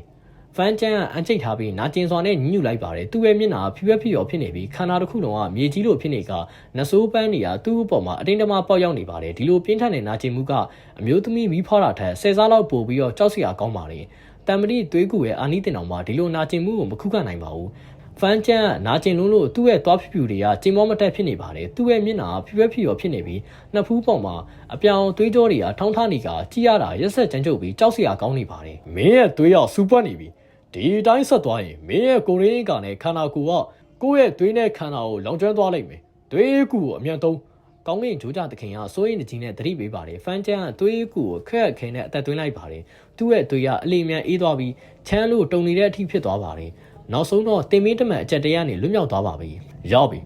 နဆိုးပန်းနေရမင်းရဲ့သွေးလန်းစဉ်ကူကောင်တွေကိုအာနိသင်အများကြီးကိုတိုးမြင့်ပေးလိုက်မယ်မင်းကအောင်မြင်ဖို့အတွက်ခြေတလန်းပဲလူတော့တယ်သွေးအာယုံခံကူကိုသုံးကောင်းကင်ဂျိုးကြသခင်ကအလင်းလိုတဲ့အတန်နဲ့ပြောပါတယ်သွေးအာယုံခံဖန်ကျန်းကခေါင်းငုံလိုက်ပါတယ်နာကျင်မှုကြောင့်သူ့ရဲ့အမြင်အာယုံကဝေဝါးနေပါအရင်ကလေးကျင့်ခံအများပြားကိုလှုပ်ခဲ့ဘူးတဲ့အတွက်နောက်ဆုံးတော့သူကတောက်ခံနိုင်ပြီးသွေးလန်းစဉ်စုံစမ်းထောက်လိုင်းရေးကူကောင်ကိုအသက်သွင်းလိုက်နိုင်ပါတယ်အသက်ရှူချိန်အနေငယ်ကြတော့ဖန်ကျန်းကပြောပါတယ်ကျွန်တော်အာယုံခံမိပြီမြေအောက်အရှိတောင်ဘက်အကွာဝေးခြေလန်း9000 6000လောက်ကောင်းတယ်မင်းကထလုံးနိုင်ခဲ့ပြီမင်းကအောင်မြင်လို့ညီပါဖြစ်နေပြီဒါကနောက်ဆုံးအဆင့်ပဲဒီနေရာကိုမသားဖို့သွေးမာရုပ်ကူကိုသုံးထိုအချိန်မှာပဲဖန်ကျန်းကမသိစိတ်နဲ့အော်ဟစ်လိုက်ပါတယ်သူ့ရဲ့အမြင်အာရုံကလုံးဝဝေဝါးသွားပြီးအားနည်းမှုကြောင့်သူ့ရဲ့ခန္ဓာကပြိုလဲလို့ညီပါဖြစ်နေပါတယ်သူ့မှာရှိသမျှခွန်အားတွေအကုန်ထုတ်ပြီးသွေးမာရုပ်ကိုအသက်သွင်းဖို့အတွက်အလားအလာတွေအကုန်လုံးကိုညှစ်ထုတ်လိုက်ပါတယ်။သူကဂယောင်ကနန်းဖြစ်နေပါတယ်။သူ့ရဲ့အဆင့်ကအတွင်းပင်လယ်ထဲမှာမူလဆွမ်းရည်လုံလောက်စွာရှိနေသေးပေမဲ့အနေငယ်ပဲထုတ်သုံးနိုင်ပါတယ်။မူလဆွမ်းရည်ကစမ်းကြောင်းလေးတစ်ခုလိုမျိုးသွေးမာရုပ်ကူစီကိုဖြည်းဖြည်းချင်းစီးဝင်သွားပါတယ်။ဒါပေမဲ့သွေးမာရုပ်ကူကမူလဆွမ်းရည်လိုအပ်ချက်အရန်ကြီးမားပါတယ်။ဖန်ကျန်းက10စက္ကန့်လောက်ပဲတောက်ခံနိုင်ပြီးနောက်ဆုံးတော့ပြိုလဲသွားကသွေးကန်ထဲမှာသတိလစ်ကျသွားပါတယ်။အမွှေးတိုင်းအိုးထဲကနေမိခိုးတွေကထွက်ပေါ်လာပြီးဗရင်းပေါင်းမရှိတဲ့ထိုတိတ်ဆိတ်နေတဲ့အခန်းကအရန်ကိုမှောင်မဲနေပါတယ်။ဟဲဖုံရန်ကခပတ်အနှဲ့ရောင်နဲ့ဝေးယုံဖြူကိုဝစ်စင်လာပြီးလက်မောင်းကျကျနဲ့တရားထိုင်ဖျားပေါ်မှာထိုင်နေပါတယ်။သူကကြောက်စိမ့်လို့နှုတ်ပြိုပြီးနူးညံ့တိမ်မွေးတဲ့ပုံစံရှိပါတယ်။သူ့ရဲ့အစိမ်းရောင်မျက်ခုံးတွေကထက်မြက်ပြီးရှည်လျားကခါးထိရှိပါတယ်။ထိုအချိန်ထိသူ့ရဲ့တည်ငြိမ်ပြီးနှဆိုင်တဲ့မျက်လုံးတွေကသူ့ရှိရဝိညာဉ်သားဖောက်တန်းကောင်ကိုစိုက်ကြည့်နေပါတယ်ဝိညာဉ်သားဖောက်တန်းကောင်ကလေထဲမှာပြန်ဝဲနေပြီးကောင်းကင်ဂျိုးကြသခင်ရဲ့ဝိညာဉ်ဟာဖန်ချန်ရဲ့လေ့ကျင့်မှုရဲ့ရလဒ်တွေကိုတင်ပြနေပါတယ်ဟဲဖုံရန်ကမကျေနပ်တဲ့လေတံနဲ့ပြောလိုက်ပါတယ်သူ့ဘူဟိုကောင်းချီမီမှာရှင်းနှစ်လောက်နေခွင့်ပေးထားပြီးအချိန်တိုတွင်းမှာအဆင့်ကကူစရာသခင်ဖြစ်လာအောင်ရုပ်ကျွင်းကူအများကြီးကိုပေးထားတာတော့မှကူကောင်6ကောင်9ကောင်လောက်ကိုတပိန်နဲ့ထဲအသက်သွင်းရတဲ့ရိုးရှင်းတဲ့ကိစ္စလေးကိုတော့မလုပ်နိုင်ဘူးလားကောင်းကင်ဂျိုးကြသခင်ကစကလုံးကိုရွေးချယ်ပြီးမှထပ်ပြောပါတယ်ဖန်ကျန်ငယ်ပါသေးတယ်တောင်ဝင်များစွာကိုတပိန်နဲ့ထဲလှုပ်ဆောင်ဖို့အတွက်အခြေခံကလိုအပ်နေသေးတာပါဒါပေမဲ့ဒီလောက်ငယ်သားခန်းစားမိတာသူကအတော်လေးကိုစူးစမ်းတဲ့သူပါပြီးတော့တိုးတက်မှုကလည်းမြန်ဆန်ပါတယ်ပထမအချိန်စူးစမ်းတော့မှဆိုရင်သွေးပေါင်းစည်းကူကိုအသက်သွင်းပြီး10စက္ကန့်လောက်ပဲခံနိုင်ပြီးသတိလစ်သွားတာပါဒါကြောင့်ငါတံပရိသွေးကူကိုထပ်ဖြည့်ပေးလိုက်တာလေရလကဒုတိယအချိန်မှာဒါယာမှုကသူ့အတွက်များလွန်ပြီးသတိလစ်သွားတဲ့အထိသွေးတွေအများကြီးထွက်သွားတယ်သူက3စက္ကန့်လောက်ပဲခံနိုင်တယ်ဟဲဖုံရန်ကကောင်းကင်ဂျိုးကြသခင်ရဲ့စကားကိုမကြင်မနှက်နဲ့ဖြတ်ပြောပါတယ်ကောင်းကင်ဂျိုးကြသခင်ကအမြင်မဲ့ပြောပါတယ်အဓိပတိအကြီးကဲအမှန်တိုင်းပြောရရင်ဒီလိုပြင်းထန်တဲ့နာကျင်မှုနဲ့တာယာမှုအောက်မှာတောင်ဝင်များစွာကိုတပိန်နဲ့ထဲလှုပ်ဖို့ဆိုတာဒီလက်အောက်ငယ်သားတော်မှာခက်ခဲပါလိမ့်မယ်ဖန်ကျန်အောင်မြင်ဖို့အတွက်တိတ်မလို့တော့ပါဘူးဒီတစ်ခါ10စက္ကန့်လောက်တောက်ခံနိုင်ခဲ့ပါတယ်သွေးမာရုပ်ကူကိုအောင်မြင်စွာနဲ့အသက်သွင်းဖို့အတွက်10စက္ကန့်လောက်ပဲလိုတာပါသူကနောက်ထပ်2စက္ကန့်လောက်ပဲလိုတော့တာပါကျိုးတို့ကနောက်ထပ်အချိန်အနည်းငယ်လောက်လေ့ကျင့်ပြီးအချိန်အနည်းငယ်လောက်ထပ်ပေးလိုက်မယ်ဆိုရင်ဒေါ်ဘီဘလောက်ထပ်ပေးရအောင်ပါလဲမင်းကထပ်လေ့ကျင့်ချိန်ကိုပေးချိန်နေသေးရလားအချိန်မင်းကိုမေးပြန်လာထောင်ကြည့်စမ်းမင်းကစီမံကိန်းမှာအချိန်ဘလောက်တော့ဖြုံးတိခဲ့ပြီးပြီလဲဘလောက်ကြာပြီလဲ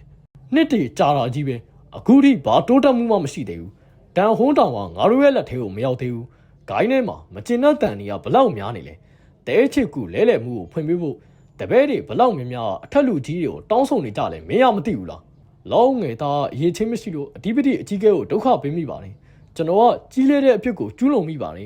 ဟဲဖုန်ရန်ကဒေါသထွက်လာတာကိုမြင်တော့ကောင်းကင်ဂျိုးကြသခင်ကအတနာခံလိုက်ပါလေဟဲဖုန်ရန်ကအသက်ကိုပြင်းရှူသိမ်းပြီးလက်ကိုဝင်ရလိုက်ပါတယ်သွားတော့ဂိုင်းပေါင်းစုံညီလာခံကျင်းပဖို့ကတလပဲလို့တော့တယ်ငါညီလာခံကိုမသွားခင်မှာမင်းရဲ့လေ့ကျင့်မှုကအောင်မြင်ပြီဆိုတဲ့သတင်းကောင်းကိုကြားချင်တယ်ပြီးတော့ဟူမတင်မျိုးကောင်းချင်းမျိုးကိုသိမ့်ပိုက်မဲ့အစီအစဉ်ကြီးကစတင်နိုင်ပြီဆိုတဲ့သတင်းပေါ့ဒါပေမဲ့သခင်ကြီးတလောက်ဆိုတာတိုးလုံးပါလေဖန်ချန်အလွန်ကြုံလေ့ကျင့်မှုကိုခံနိုင်ရရှိမှာမဟုတ်ပါဘူးသူ့ရဲ့ကျမ်းမာရေးကိုကူကောင်နေနဲ့ကုသပေးလို့ရပါမယ်ပြင်းထန်တဲ့တာယာမှုနဲ့နာကျင်မှုကဝိညာဉ်ကိုထိခိုက်စေပြီးသူ့ရဲ့ဝိညာဉ်ကချိန်မော့သွားတာမျိုးတော့ဖြစ်နိုင်ပါတယ်ကောင်းကင်ဂျိုးကြသခင်ကမေးမြန်းလိုက်ပါတယ်ဟဲဖုန်ရန်ကတဟဟနဲ့ရင်မောလိုက်ပါတယ်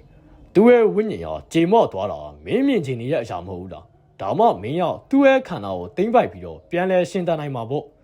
ဒါမင်းရဲ့မူလအစီအစဉ်မဟုတ်ဘူးလားသူ့ရဲ့အပြုံးကပို့ပြီးတော့နူးညံ့သွားပြီးပြောလိုက်ပါတယ်ဒီဖန်ချန်အဆင့်ငါကူစီယာသခင်အဆင့်ကိုအမြန်နည်းနဲ့ရောက်လာတာသူ့ရဲ့သဘောတဘာဝခလေးဆန်နေတော့မယ်သူကလုံလောက်မင်းချက်သေးဘူးဘလို့လောက်ပြီးတော့မင်းတို့ကောင်းကင်ဂျိုးကြသခင်နဲ့ရှင်းနိုင်ပါလေငါတို့ကသူ့ကိုတုံးပြီးဟူမတင်မျိုးကောင်းချင်းမျိုးကိုသိမ့်ပိုက်ပြီးမင်းရောက်ပြန်လာလို့ရပြီဟူးစူဇန်နဲ့ဂျိုဘူးတို့ကအဲ့နဆိုစွန်စီရှင်လက်ချက်နဲ့တေဆုံးသွားခဲ့တဲ့ငါဘေးမှာမင်းတို့အရေးချင်းရှိတဲ့လောက်ငယ်သားတွေကနဲပါလာတယ်ဟဲဖုန်ရဲ့လေတံကပို့ပြီးတော့နူးညံ့လာလေလေကောင်းကင်ဂျိုးကြသခင်ရဲ့ရင်ထဲမှာပို့ပြီးတော့အေးဆက်လာလေပါသူကကျေးဇူးတင်တဲ့လေတံနဲ့ပြန်ဖြေလိုက်ပါတယ်အဓိပတိအကြီးကဲစီဟာဒီလိုအလေးထားမှုကိုရရှိတဲ့အတွက်ဒီလောအောင်ငယ်သားသခင်ရဲ့ကျေးဇူးကိုအသက်နဲ့ပြန်ပြီးတော့ပေးဆက်ပါမယ်ကောင်းပြီသွားတော့ဟဲဖုန်ရန်ကကောင်းကင်ဂျိုးကြသခင်ကိုထွက်သွားဖို့အတွက်လက်ဝင်ရန်ပြလိုက်ပါတယ်တိတ်ဆိတ်နေတဲ့အခန်းထဲမှာဟဲဖုန်ရန်တယောက်တည်းကကြံရိတ်ခဲ့ပါတယ်သူ့ရဲ့အပြုံးကြီးကတဖြည်းဖြည်းနဲ့ပြတ်ကွယ်သွားပြီးလေးနဲ့မျက်နှာထားနဲ့အစားထိုးလိုက်ကသူ့ရဲ့အကြည့်ကအနှဲငယ်တင်းမာနေပါတယ်ဖိုင်ယန်ကဟူမတင်မျိုးကောင်းချင်းမျိုးကိုသိမ့်ပိုက်ပြီးထရသူကထိုကိစ္စကိုတာဝန်ယူခဲ့ရတာပါအခုတနေ့ကြာသွားပါပြီဂိုင်းကသူ့အပေါ်ပေးနေတဲ့ဖိအားတွေကတနေ့ထက်တနေ့ပူပူပြီးတော့ကြီးမားလာပါတယ်အထူးသဖြင့်ဂိုင်းနေရသူ့ရဲ့ရန်သူကူမတင်မျိုးလိုက်တန်ကသူ့ရဲ့အရေးချင်းမရှိမှုကိုလူသိရှင်ကြားအချင်းချင်းလောင်ပြောင်ခဲ့ပါတယ်နောက်တစ်လအကြာမှာကျင်းပမဲ့ဂိုင်းပေါင်းစုံညီလာခံကခက်ခဲတဲ့အတားအဆီးတစ်ခုပါဟဲဖုန်ရန်သားဘာတိုးတက်မှုမှမပြနိုင်ရင်ထိုအတားအဆီးကိုဖျက်ကျော်ဖို့ကအရန်ကိုခက်ခဲပါလိမ့်မယ်လိုင်းတန်ရဲ့လောင်ပြောင်တန်တွေကိုညီလာခံတစ်ခုလုံးပဲ့တင်ထက်နေတာကိုသူကကြားရောက်နေမိပါတယ်ဒါပေမဲ့မကြောက်တော့ဘူးဒီစီဇန်ကြီးကအောင်မြင်တာနဲ့လိုက်တန်လိုလူတွေကိုပါဇက်ပိတ်နိုင်ပြီလွန်ခဲ့တဲ့နှစ်တွေအတွင်းဂိုင်းအတွက်အကြီးမားဆုံးအကျိုးပြုသူဟာငါပဲဖြစ်လိမ့်မယ်ဟူမတင်မျိုးကောင်းချင်းမျိုးကိုတိုက်ခိုက်တဲ့အခါငါကိုယ်တိုင်လှုပ်ရှားမယ်ဒါအပြင်နတ်သမီးခြံရီနဲ့သခင်အိုကြီးခြံရန်တို့ကိုလည်းဖိတ်ခေါ်ထားတယ်နတ်သမီးခြံရီကငါနဲ့တိုက်ခိုက်ရေးစွမ်းရည်တူညီပြီးအ ਨੇ ဆုံးတေမျိုးတက်ကွက်၃ခုကိုပိုင်ဆိုင်တယ်သခင်အိုကြီးခြံရန်ကတော့တိုက်ခိုက်ရေးမတင်မျိုးခုကိုပိုင်ဆိုင်တဲ့အဆင့်ခုနှစ်ကူမတင်မျိုးပဲတခုတည်းသောပြဿနာကောင်းချင်းမျိုးဝိညာဉ်ဟာတေမျိုးခုအသုံးပြုမှုကိုတားမြစ်ထားနိုင်တာပဲငါမှအသုံးပြုစရာမတင်မျိုးခုအားမရှိတော့တိတ်အများကြီးကိုလုံနိုင်မှာမဟုတ်ဘူးတခုတည်းသောနီလန်စပတိစိတ်မတင်မျိုးအနှစ်သာရကိုဖြုံးတိဖို့ပဲကံကောင်းတာဟူမတင်မျိုးကောင်းချင်းမီယာမူလထေက၆တွေ့ပြီးကောင်းကောင်းစီမံခန့်ခွဲမထားဘူးစပတိစိတ်မတင်မျိုးအနှစ်သာရဘလောက်များများကိုစူဆောင်းနိုင်မှာမဟုတ်လို့လေဖိုင်ယန်ကငါတို့ကူမတင်မျိုး၃ယောက်ရဲ့ပေါင်းဆက်အင်အားကုန်ခန်းသွားအောင်လုပ်နိုင်မယ်လို့ငါမယုံကြည်ဘူး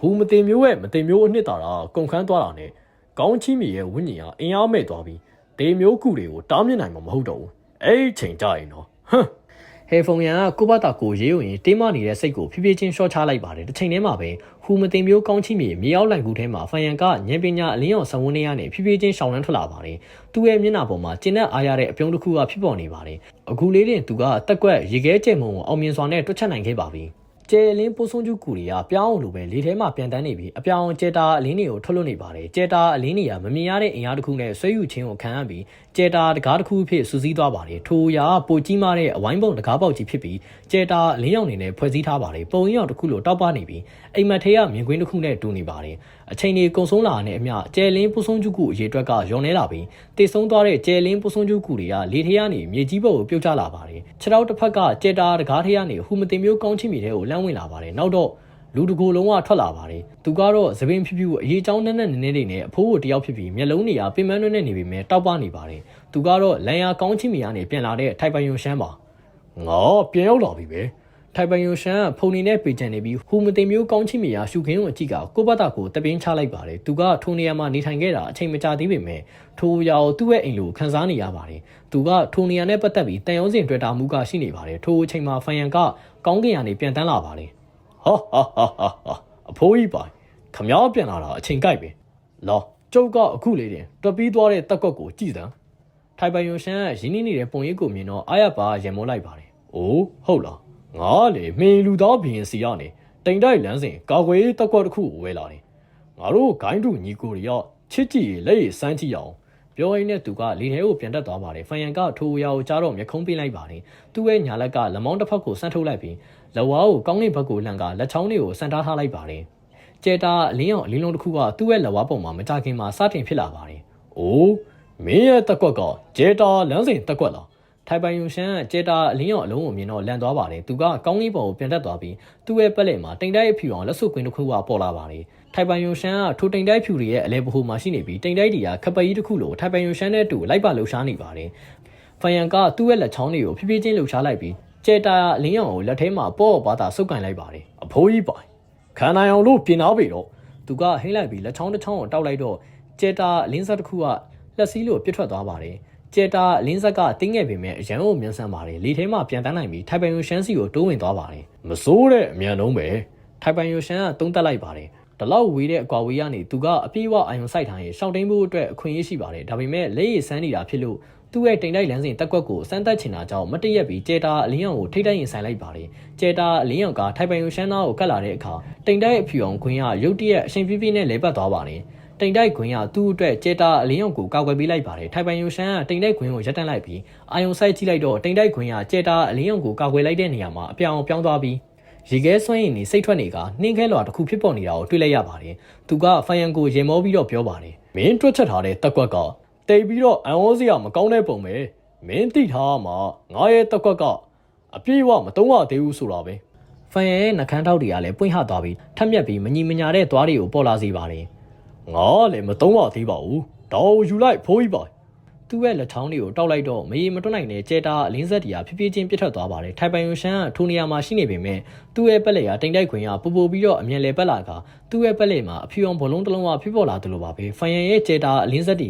တိမ်တိုက်ခွင်ရဲ့ကောက်ွယ်မှုကိုအပြေးအဝခံလိုက်ရပါတယ်ဖန်ယန်ကတိုက်ခိုက်တာကိုမရက်ပဲစိတ်ဝင်စားတဲ့အကြည့်နဲ့ကြည့်နေပါတယ်ဖြူစင်တဲ့တိမ်တိုက်ခွင်ကကျဲတာအလင်းအောင်ကြောင့်တဖြည်းဖြည်းနဲ့အပြောင်ပြောင်းလာပြီးအချိန်ကနှိကွေးလာပါတယ်မင်းရဲ့တက်ကွက်ကရေခဲအနီးတင်ကောင်းမွန်ပြီးရန်သူကိုနှိကွေးစေနိုင်တာပဲထိုင်ပိုင်ယွန်ရှန်ကတုံးတက်လိုက်ပါတယ်ငါရဲ့တက်ကွက်မှာလည်းအခြားအာနီးတင်ရရှိသေးတယ်ပြောရင်းနဲ့သူကတက်ကွက်ကိုဆက်လက်အသက်သွင်းပါတယ်အပြောင်ရေခဲရုပ်ထုအဖြစ်ပြောင်းလဲလို့နေပါဖြစ်နေတဲ့တိမ်တိုက်ခွင်ကပောက်ကွဲထွက်သွားပြီး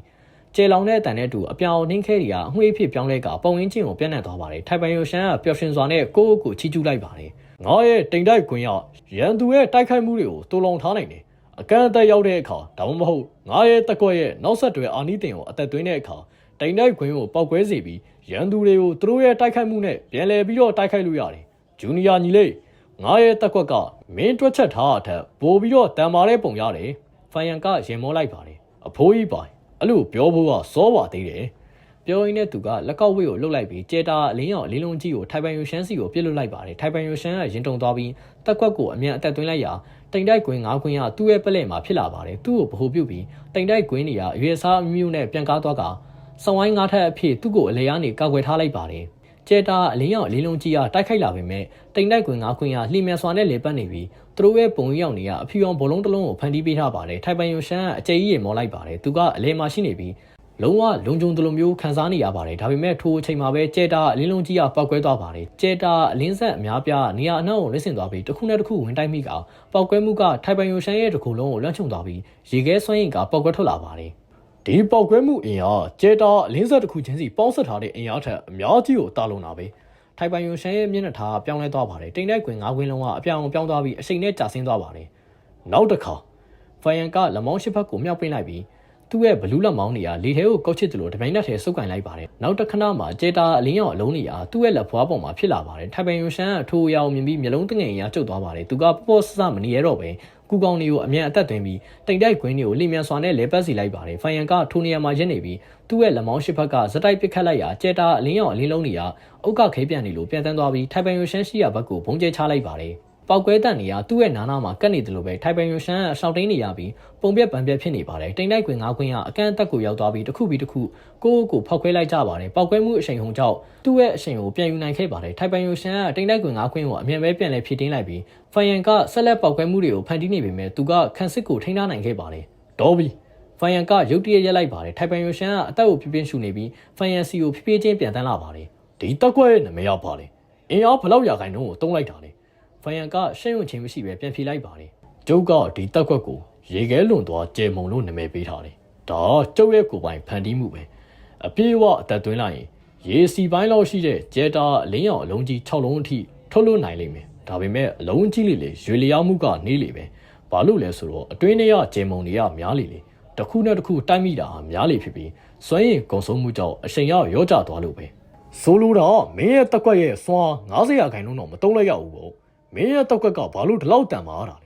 ဲမတိမ်မျိုးတက်ကွက်နဲ့တော့မရှင်းနိုင်ပေမဲ့စွမ်းကတမန်တင်မျိုးတက်ကွက်အများစုထက်အများကြီးကိုတာလွန်နေပြီထိုင်ပန်ယွန်ရှန်ကအမနိတန်ကိုပြုတ်လိုက်ပါတယ်ဖိုင်ယန်ကအားရပါရင်မောလိုက်ပါတယ်ကျုပ်ကဧကရစ်နန်းတော်ကောင်းချီမီမှာရှိတုန်းကအမွေနေ့တစ်ခုကိုတွေးခဲ့တယ်သူကမြောက်ပိုင်းမြစ်ပြင်ရဲ့ကြော်ကြားတဲ့ကြပြာစီအောင်တိုမင်ဂျွန်စီရပဲသူကဖန်တီးနိုင်စွမ်းရှိပြီးဂျေတာကူအစ်စ်ကိုဖန်တီးခဲ့တယ်ဒီဂျေတာကူကဂျေတာလမ်းစဉ်ကူကောင်တွေရဲ့တိုက်ခိုက်အားကိုမြင့်တင်ပေးနိုင်တယ်အာနီးတင်မြင့်တင်ခြင်းကူရဲ့အားနေတဲ့ပုံစံအစ်စ်လိုပဲကျုပ်ကဒီတက်ကွက်ကိုတွက်ချက်တော့ဒီကူကောင်ပါပေါင်းဆက်ထည့်လိုက်တာဒါကြောင့်စွမ်းအားကဒီလောက်ကြီးမားသွားတာထိုရာဖိုင်ယန်ကဂျေတာလမ်းစဉ်တိုက်ခိုက်နေလမ်းကိုရွေးချယ်ရတဲ့အကြောင်းရင်းအမှန်မှာထိုင်ပန်ယိုရှန်ကချက်ချင်းပဲသဘောပေါက်သွားပါတယ်ဒါကြောင့်ငါသိတာပဲငါရဲ့ကာကွယ်တက်ကွက်က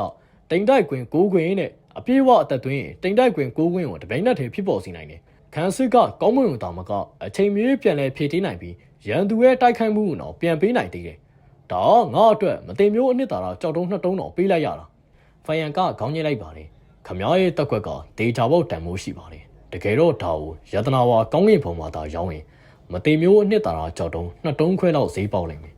မင်းလူသားပင်ရခမားကိုမျက်နှာသာပေးလိုက်တာပဲထိုင်ပန်ယိုရှန်ကရင်မောလိုက်ပါတယ်ငါဒါကိုရှင်းရှင်းလင်းလင်းကိုနားလေပါတယ်သူကငါရဲ့တောင်တန်းရခင်အတိုင်းမတင်မျိုးခုကိုထည့်တွက်နေတာသူကလည်းကူမတင်မျိုးပဲလေဒုက္ခကပေးတွေကိုခံယူရအောင်မှာသူ့ရဲ့ခေါင်းချင်းမီဟာထိခိုက်ပျက်စီးရင်ငါ့ကိုပြည့်ပြည့်ပေးဖို့အတွက်တောင်းဆိုမှာပေါ့တောင်တန်းရခင်အတိုင်းကူကနောက်ပိုင်းငါ့အတွက်စီးပွားရေးရှာပေးမဲ့နီလန်ပဲအဖိုးကြီးပိုင်မင်းရဲ့စီးပွားရေးကကျယ်ပြန့်လာရင်ကူမတင်မျိုးအများကြီးကမင်းစီကိုအကူညီလာတောင်းကြမယ်ဆိုတာငါသိကြတယ်လာပြန်တိုင်းပြောကြတာပေါ့ဖိုင်ယန်နဲ့ထိုင်ပန်ယိုရှန်ကတန်ဟုံးတောင်စီကိုဖြည်းဖြည်းချင်းပြန်တန်းသွားကြပါတယ်ထိုင်ပန်ယိုရှန်ကနောက်လဲကြည့်လိုက်တော့အစောကစစ်မြေပြင်မှာအပြောင်ကျဲတာတိမ်တိုက်ဓာစီမုံများစွာကြံနေသေးတာကိုတွေ့လိုက်ရပါတယ်အဲ့ဒီတိမ်တိုက်တွေရဲ့အတွင်းပိုင်းကနေဒကြစ်တန်တွေကထွက်လာနေတော့မှ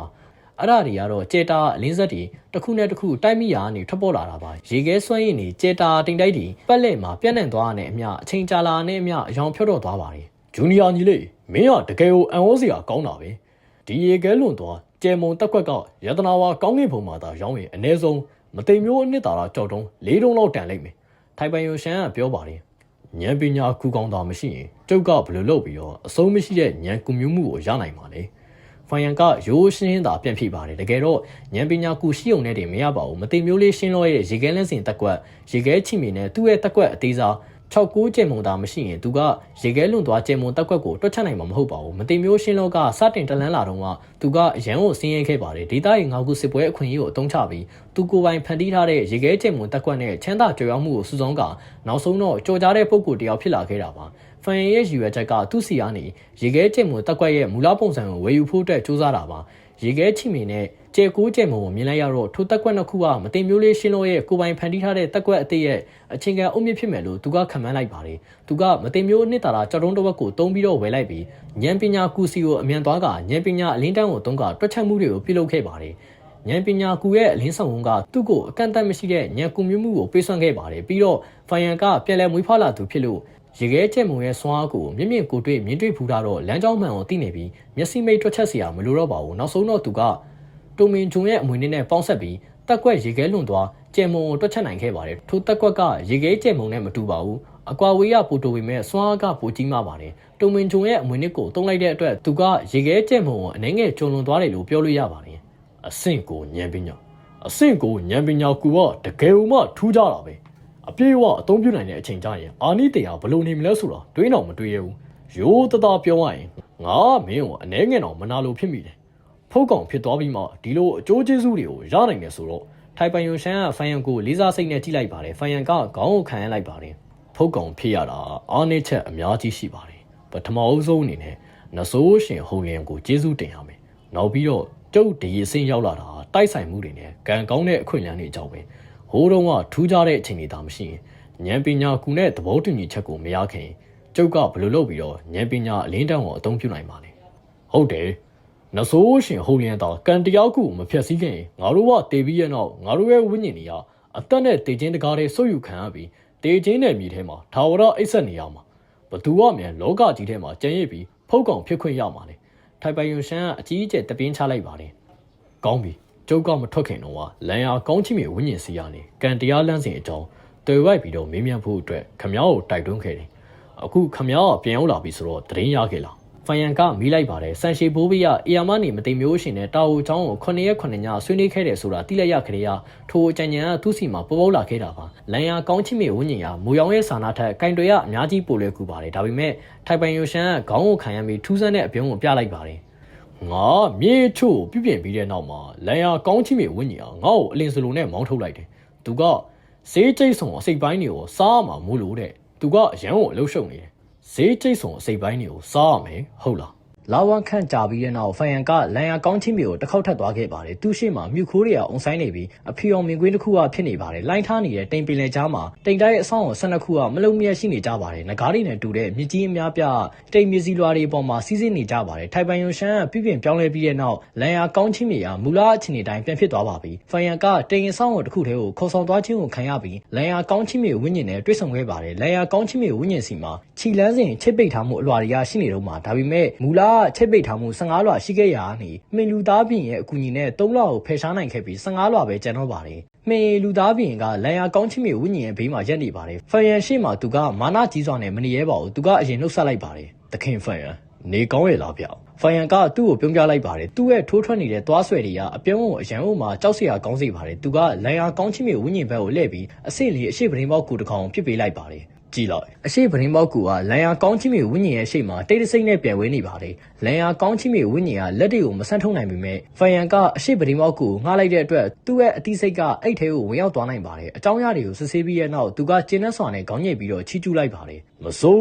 းတော်တော်ကောင်းတာပဲမင်းကဒီမတင်မျိုးကူနီလန်3ခုကိုအပြည့်အစုံတွက်ချက်နိုင်ခဲ့တာပဲယုံတော့မယုံနိုင်ဘူးဒီတွေးခေါ်ဖို့လုပ်ငန်းစဉ်ဟာတကယ်လို့မှအံ့မခံပဲကောင်းချီမြေဝိညာဉ်ငါဒီကိုလူကိုယ်တိုင်လာတာမင်းရဲ့အာပေါင်အာရင်တန်တွေကိုနားထောင်မှုမဟုတ်ဘူးဖန်ယန်ကလန်ယာကောင်းချီမြေဝိညာဉ်ရဲ့စကားကိုရိုင်းစင်းစွာနဲ့ဖျက်ပြောပြီးသူ့ရဲ့ရည်ရွယ်ချက်ကိုထောက်ပြလိုက်ပါတယ်လန်ယာကောင်းချီမြေဝိညာဉ်ကမတုံးပါဘူးသူကစာနာပြုလိုက်ပြီးမသိမျိုးအနှစ်သာရကြောက်တုံး30ကိုဆင့်ခေါ်လိုက်ပါတယ်ဒါမင်းရဲ့လိုအပ်ခပဲဖန်ယန်ကထိုမသိမျိုးအနှစ်သာရကြောက်တုံးတွေကိုယူပြီးသူ့ရဲ့မသိမျိုးအတွင်းပင်လယ်ထဲကိုထည့်လိုက်ပါတယ်ဒီတစ်ခါသူ့ရဲ့ဝင်ငယ်ကအရင်ကတစ်ခေါက်တော့မများပါဘူးဘာလို့လဲဆိုတော့ထိုမသိမျိုးကူနီလန်းတွေကိုတွက်ချက်ဖို့အတွက်ဇပတိစိတ်မသိမျိုးအနှစ်သာရ60ကိုကုန်ကြခဲ့လို့ပါကျဲတာတကားပေါက်ကတိဆောက်ပြီးသားမဟုတ်ရင်နောက်ထပ်ဇပတိစိတ်မသိမျိုးအနှစ်သာရ20ကထပ်ကုန်အောင်ပါစုစုပေါင်းကုန်ကြစရိတ်က80ဖြစ်သွားမှာပါထိုမသိမျိုးကူနီလန်းတွေကအနည်းဆုံး90%ပြီးစီးနေတဲ့နီလန်းအစိတ်ပိုင်းတွေဖြစ်ပေမဲ့တခုချင်းစီကနက်နက်ရှိုင်းအောင်မှခွဲချမ်းစိတ်ဖြာဖို့အတွက်လိုအပ်ပါတယ်အချို့မသိမျိုးကူနီလန်းတွေကတွက်ချက်ဖို့အတွက်အရန်ဝန်ခက်ခဲပါတယ်အတားအဆီးတွေ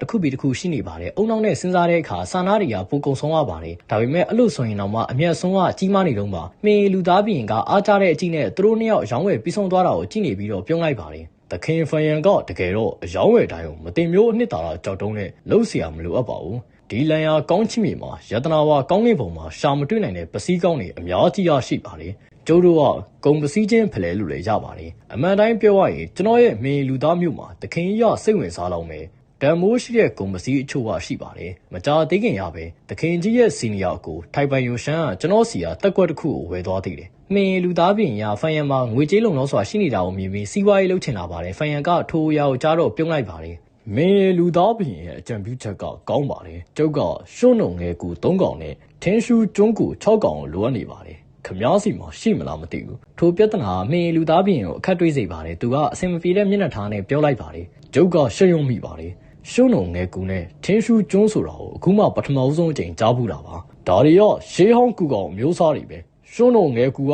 မြေမျက်နှာတင်ပြေကိုပြောင်းလဲပေးနိုင်ပြီးရှုံးုံငယ်တစ်ခုကိုဖြစ်ပေါ်စေနိုင်တယ်ထင်းရှူးကျွန်းကလည်းအတူတူပဲပင်လယ်ပြင်ပေါ်မှာပေါ်နေတဲ့ကျွန်းတစ်ကျွန်းကိုဖန်တီးပေးနိုင်တယ်ကျွန်းဝက်လယ်မှာတစ်ပင်ကြီးတစ်ပင်ရရှိပြီးတစ်ပင်အမြင့်တွေရမြေစီလွာတွေကိုတွယ်ကတ်ထိမ့်သိမ့်ပေးထားတယ်လန်ယာကောင်းချီမီဝိညာဉ်ရှင်းပြပါတယ်ပြီးတော့သူကဖန်ယန်ကိုဆက်စုချင်တဲ့စိတ်နဲ့မေးလိုက်ပါတယ်ဒီကူကောင်တွေအားလုံးကအတုံးဝင်တော့လို့ဖယ်ရှားခံလိုက်ရပြီလေအခုအချိန်မှာကူမသိမျိုးတွေက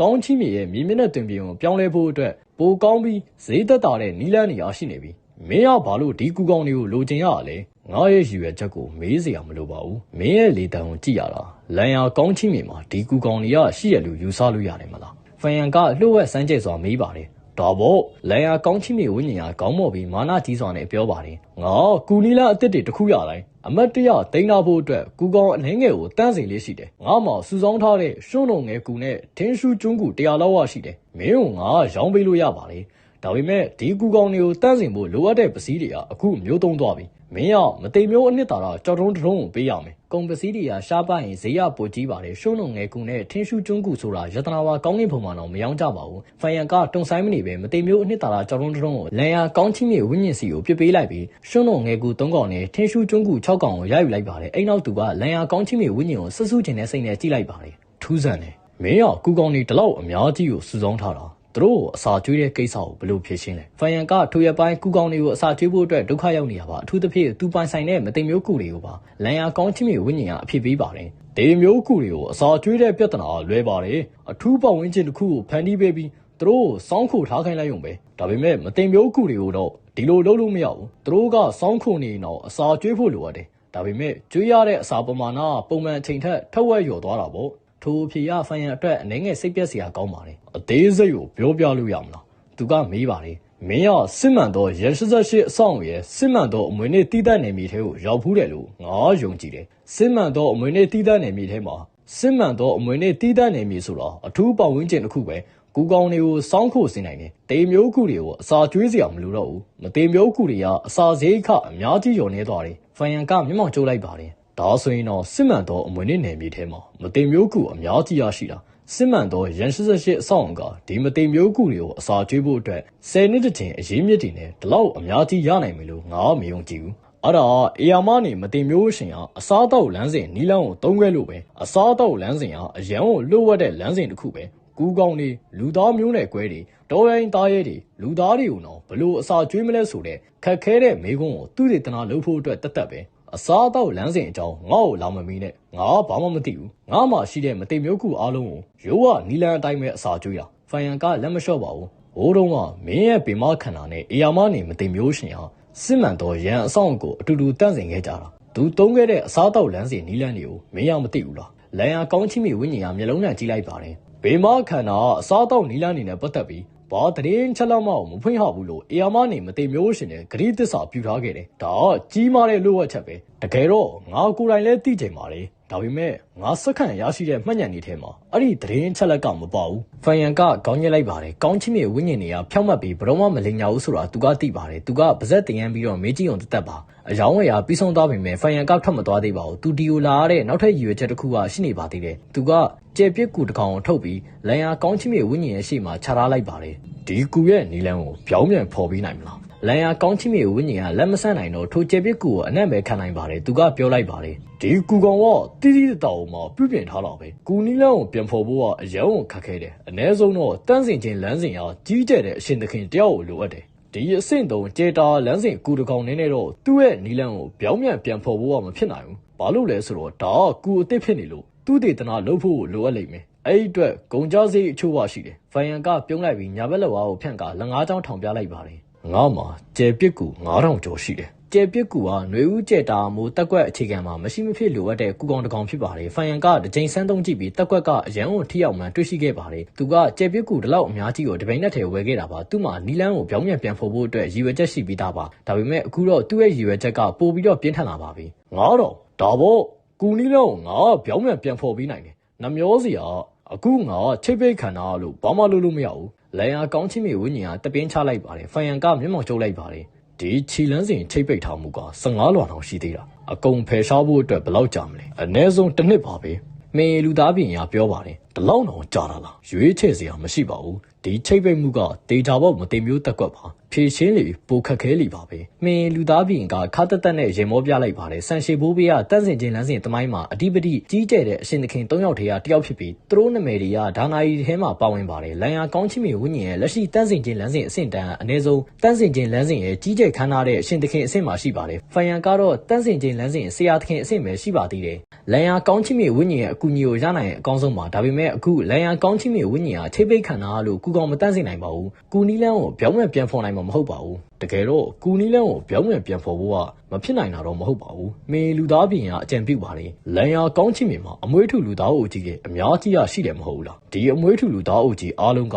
တန့်စင်ခြင်းလမ်းစဉ်ဆရာသခင်အဆင့်ပဲအဲ့တိုင်းလန်ယာကောင်းချင်းမြေဝိညာဉ်ကကိုယ်တိုင်ညွှန်ကြားပြီးသူတို့ကိုအလုပ်လုပ်ခိုင်းရောမရဘူးလားလန်ယာကောင်းချင်းမြေဝိညာဉ်ကမှင်လူသားပြင်ကိုမျိုးလုံးလန့်ကြီးလိုက်ပါလေလူဘာဝတဲ့စကားတွေတန်းစင်ချင်းလမ်းစဉ်အောင်နှဆိုင်ပြီးတော့ကျေပြန့်တယ်နီလန်းအနေနဲ့တက်ကွက်တွေအများကြီးတက်ဆိုင်ရဉာဏ်ပညာကျင့်ကြံမှုနဲ့အေးချင်းကိုလိုအပ်တယ်လို့လေးကျင့်မှုတွေအများကြီးကိုလည်းလိုအပ်တယ်တန်းစင်ချင်းလမ်းစဉ်ဆရာသခင်တွေအများကြီးထပ်ပေါင်းလိုက်ရင်တော့တန်းစင်ချင်းလမ်းစဉ်ကြီးကျယ်တဲ့အရှင်သခင်တယောက်နဲ့ညီမျှမယ်လို့မင်းရထင်နေရလားပေါက်ကြရတယ်မင်းလူသားပြင်ကအဆူခံလိုက်ရလို့ကြောင်သွားပါတယ်ဒါပေမဲ့သူကရေမောလိုက်ပြီးပြန်မပြောရတော့ပါဘူးဒါဆိုရင်လည်းထားလိုက်ပါတော့မင်းရဲ့ချစ်ပိတ်ထားတာတွေပွင့်သွားတဲ့အခါမှာပဲငါတို့ကပြောကြတာပေါ့ဖိုင်ယန်ကနှုတ်ဆက်စကားပြောပြီးတော့လက်ထွက်လာခဲ့ပါတယ်ထိုကိစ္စကလောလောဆယ်မှာအလင်းမလို့ပါဘူးကောင်းလေငါချစ်ပိတ်ထားတာတွေပွင့်သွားရင်တော့မင်းအတွက်အလက်ကားလုပ်ပြီးမှမဟုတ်ဘူးမသိမျိုးအနှစ်သာရကြောက်တုံးသုံးတုံးပြင်တော့လန်ယာကောင်းချင်းမြေဝိညာဉ်ကထွက်ခွာသွားတဲ့ဖိုင်ယန်ကိုလမ်းအောင်လိုက်ပါတယ်ဖိုင်ယန်ကလှည့်မကြည့်ပဲကြဲတာတကားပေါက်ထဲကိုဝင်သွားရင်လက်ဝင်ရန်ပြလိုက်ကပျောက်ကွယ်သွားပါတယ်ဟမ်ကောင်းစို့လေလန်ယာကောင်းချင်းမြေဝိညာဉ်ကသူပျောက်ကွယ်သွားတာကိုကြည့်ပြီးရေဦးလိုက်ပါတယ်ဖိုင်ယန်ကဟူမတိမျိုးကောင်းချင်းမြေကိုပြန်ရောက်ပြီးတဲ့နောက်တန်ဟိုးနန်းတော်ထဲကိုဝင်ရောက်ပြီးຫນွေဦးဆောင်ပစင်းရင်ကွဲကိုချိတ်ပေးတဲ့ကိစ္စအစတင်ပါတော့တယ်သူ့မှာရှုံးလုံးငယ်ကူနဲ့ထင်းရှူးကျွန်းကူပါရှိနေပါပြီထိုအရာတွေ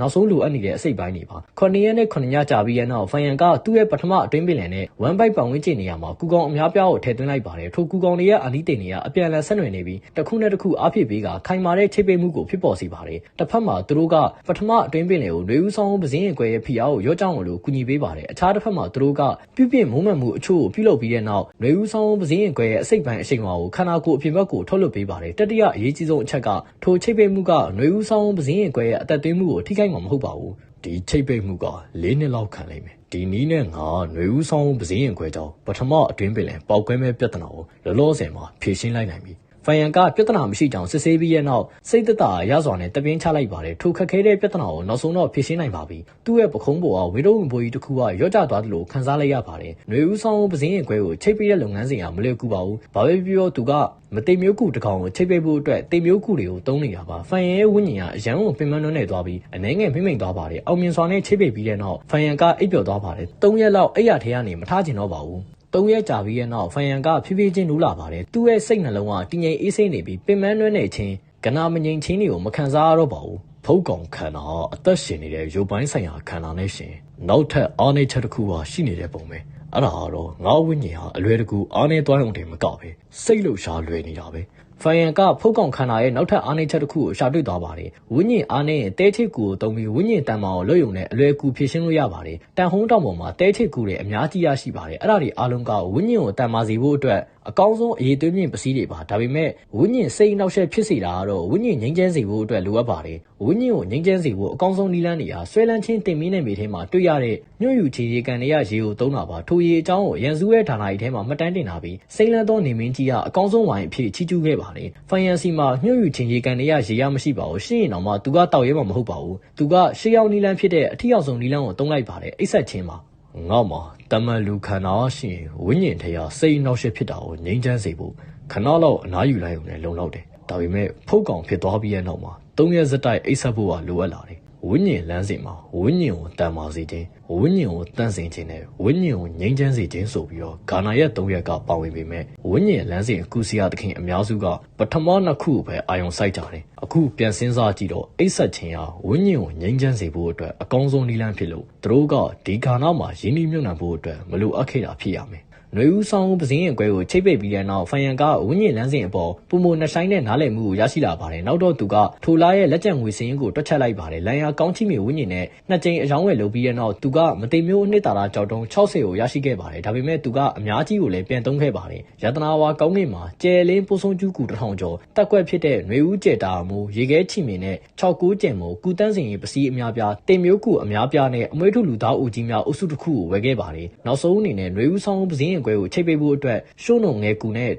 ထင်းရှူးကျွန်းကူကိုဝယ်ယူခဲ့ပြီးစုစုပေါင်းမတင်မျိုးအနှစ်သာရကြောက်တုံး20ကိုသုံးစွဲခဲ့ပါတယ်လောလောဆယ်မှာဖိုင်ယန်စီမှာမတင်မျိုးအနှစ်သာရကြောက်တုံး30နဲ့တဝက်ကျန်နေပါသေးတယ်ထိုအရာကိုမတင်မျိုးအနှစ်သာရကြောက်တုံးအများကြီးလို့မထင်ပါနဲ့ဖိုင်ယန်ကသူ့ရဲ့စပစ်တီးစိမ့်မတင်မျိုးအနှစ်သာရအများကြီးကိုလည်းသုံးစွဲခဲ့ရတာပါမတင်မျိုးကိုနီလန်းတွေကိုတွက်ချက်တုံးကသူကိုယ်တိုင်ပဲလုံနိုင်ခဲ့ပါတယ်လန်ယာကောင်းချီမြေဝင်းကျင်နဲ့ပထမအဆုံးအကြိမ်အယောင်းဝယ်လုံတုံးကသူ့မှာမတင်မျိုးအနှစ်သာရ60ပဲကျန်တော့တာပါဒုတိယအကြိမ်တွက်ချက်ပြီးတဲ့နောက်60ကကုန်သွားပြီးနှွေဦးဆောင်ပစင်းရင်ခွဲကိုချိတ်ပိတ်တဲ့နီလန်းကိုမြင့်တင်ဖို့အတွက်တစ်စက်ကိုသုံးလိုက်တော့အခုသူ့မှာ20ပဲကျန်တော့ပါတယ်နှွေဦးဆောင်ပစင်းရင်ခွဲရဲ့ချိတ်ပိတ်မှုကိုမြင့်တင်ဖို့ကမဖြစ်မနေလိုအပ်ပါတယ်အစောပိုင်းတော့သူ့ရဲ့ခမန်းကုန်ကြစိတ်ကမတင်မျိုးအနှစ်သာရကြောက်တုံး23လုံးမြင့်တင်ပြီးတဲ့နောက်20အထိကျဆင်းသွားပါတယ်ထိုနည်းနဲ့သူကမတင်မျိုးအနှစ်သာရကြောက်တုံး2တုံးတက်တာသွားပါတယ်စပစ်တီးစိမ့်မတင်မျိုးအနှစ်သာရ20ပဲကျန်တာအရန်ကိုအန်ရများပါတယ်မတော်တဆတစ်ခုခုကြုံခဲ့ရင်ဖိုင်ယန်ကကိုဘော1000ကို2ကြိမ်ပဲသုံးနိုင်မှာဖြစ်ပြီးအချင်းတွေကိုမဖြေရှင်းနိုင်တော့မဲ့အရေးကိုကျုံသွားနိုင်ပါတယ်အထူးသဖြင့်အခုမတင်မျိုးချိုးကြခိုင်းရတိုက်ခိုက်ဖို့အတွက်နီးကပ်နေတဲ့အချိန်မှာပါဖိုင်ယန်ကမတင်မျိုးအနှစ်သာရကြောက်တုံး15တုံးကိုသူ့ရဲ့ကိုပိုင်စပစ်တီးစိမ့်မတင်မျိုးအနှစ်သာရအဖြစ်ပြောင်းလဲလိုက်ပါတယ်ထိုနည်းနဲ့သူ့ရဲ့စပစ်တီးစိမ့်မတင်မျိုးအနှစ်သာရ18ဆက်အထိတိုးလာပြီးမတင်မျိုးအနှစ်သာရကြောက်တုံးတွေက15တုံးခွဲပဲကျန်တော့ပါတယ်လောလောဆယ်နှွေဦးဆောင်ပစင်းရင်ခွဲကအတွင်းပင်လယ်ပြဿနာကိုယာယီဖြေရှင်းလိုက်နိုင်ပါပြီဟေလုံလန်နဲ့မဟာမိတ်ဖွဲ့ပြီးတဲ့နောက်သူ့ရဲ့အကြက်တရားတက်တာသွားပါတယ်လန်ယာကောင်းချီမြေဝင်းကျင်နဲ့အယောင်းဝယ်လောက်တာသူ့ကိုမတင်မျိုးအနှစ်သာရကြောက်တုံးအမြောက်အများကိုရရှိစေခဲ့ပြီးထိုအရာဖိုင်ယန်ရဲ့ပြဿနာကိုဖြေရှင်းဖို့အတွက်ခွန်အားရဲ့အရင်းမြစ်ပါကျွန်တော်တော့ခရိုဆာကီပါနောက်ဗီဒီယိုမှာပြန်တွေ့ကြတာပေါ့အဆုံးထိကြည့်ရှုပဲအတွက်အားလုံးကျေးဇူးအထူးတင်ရှိပါတယ်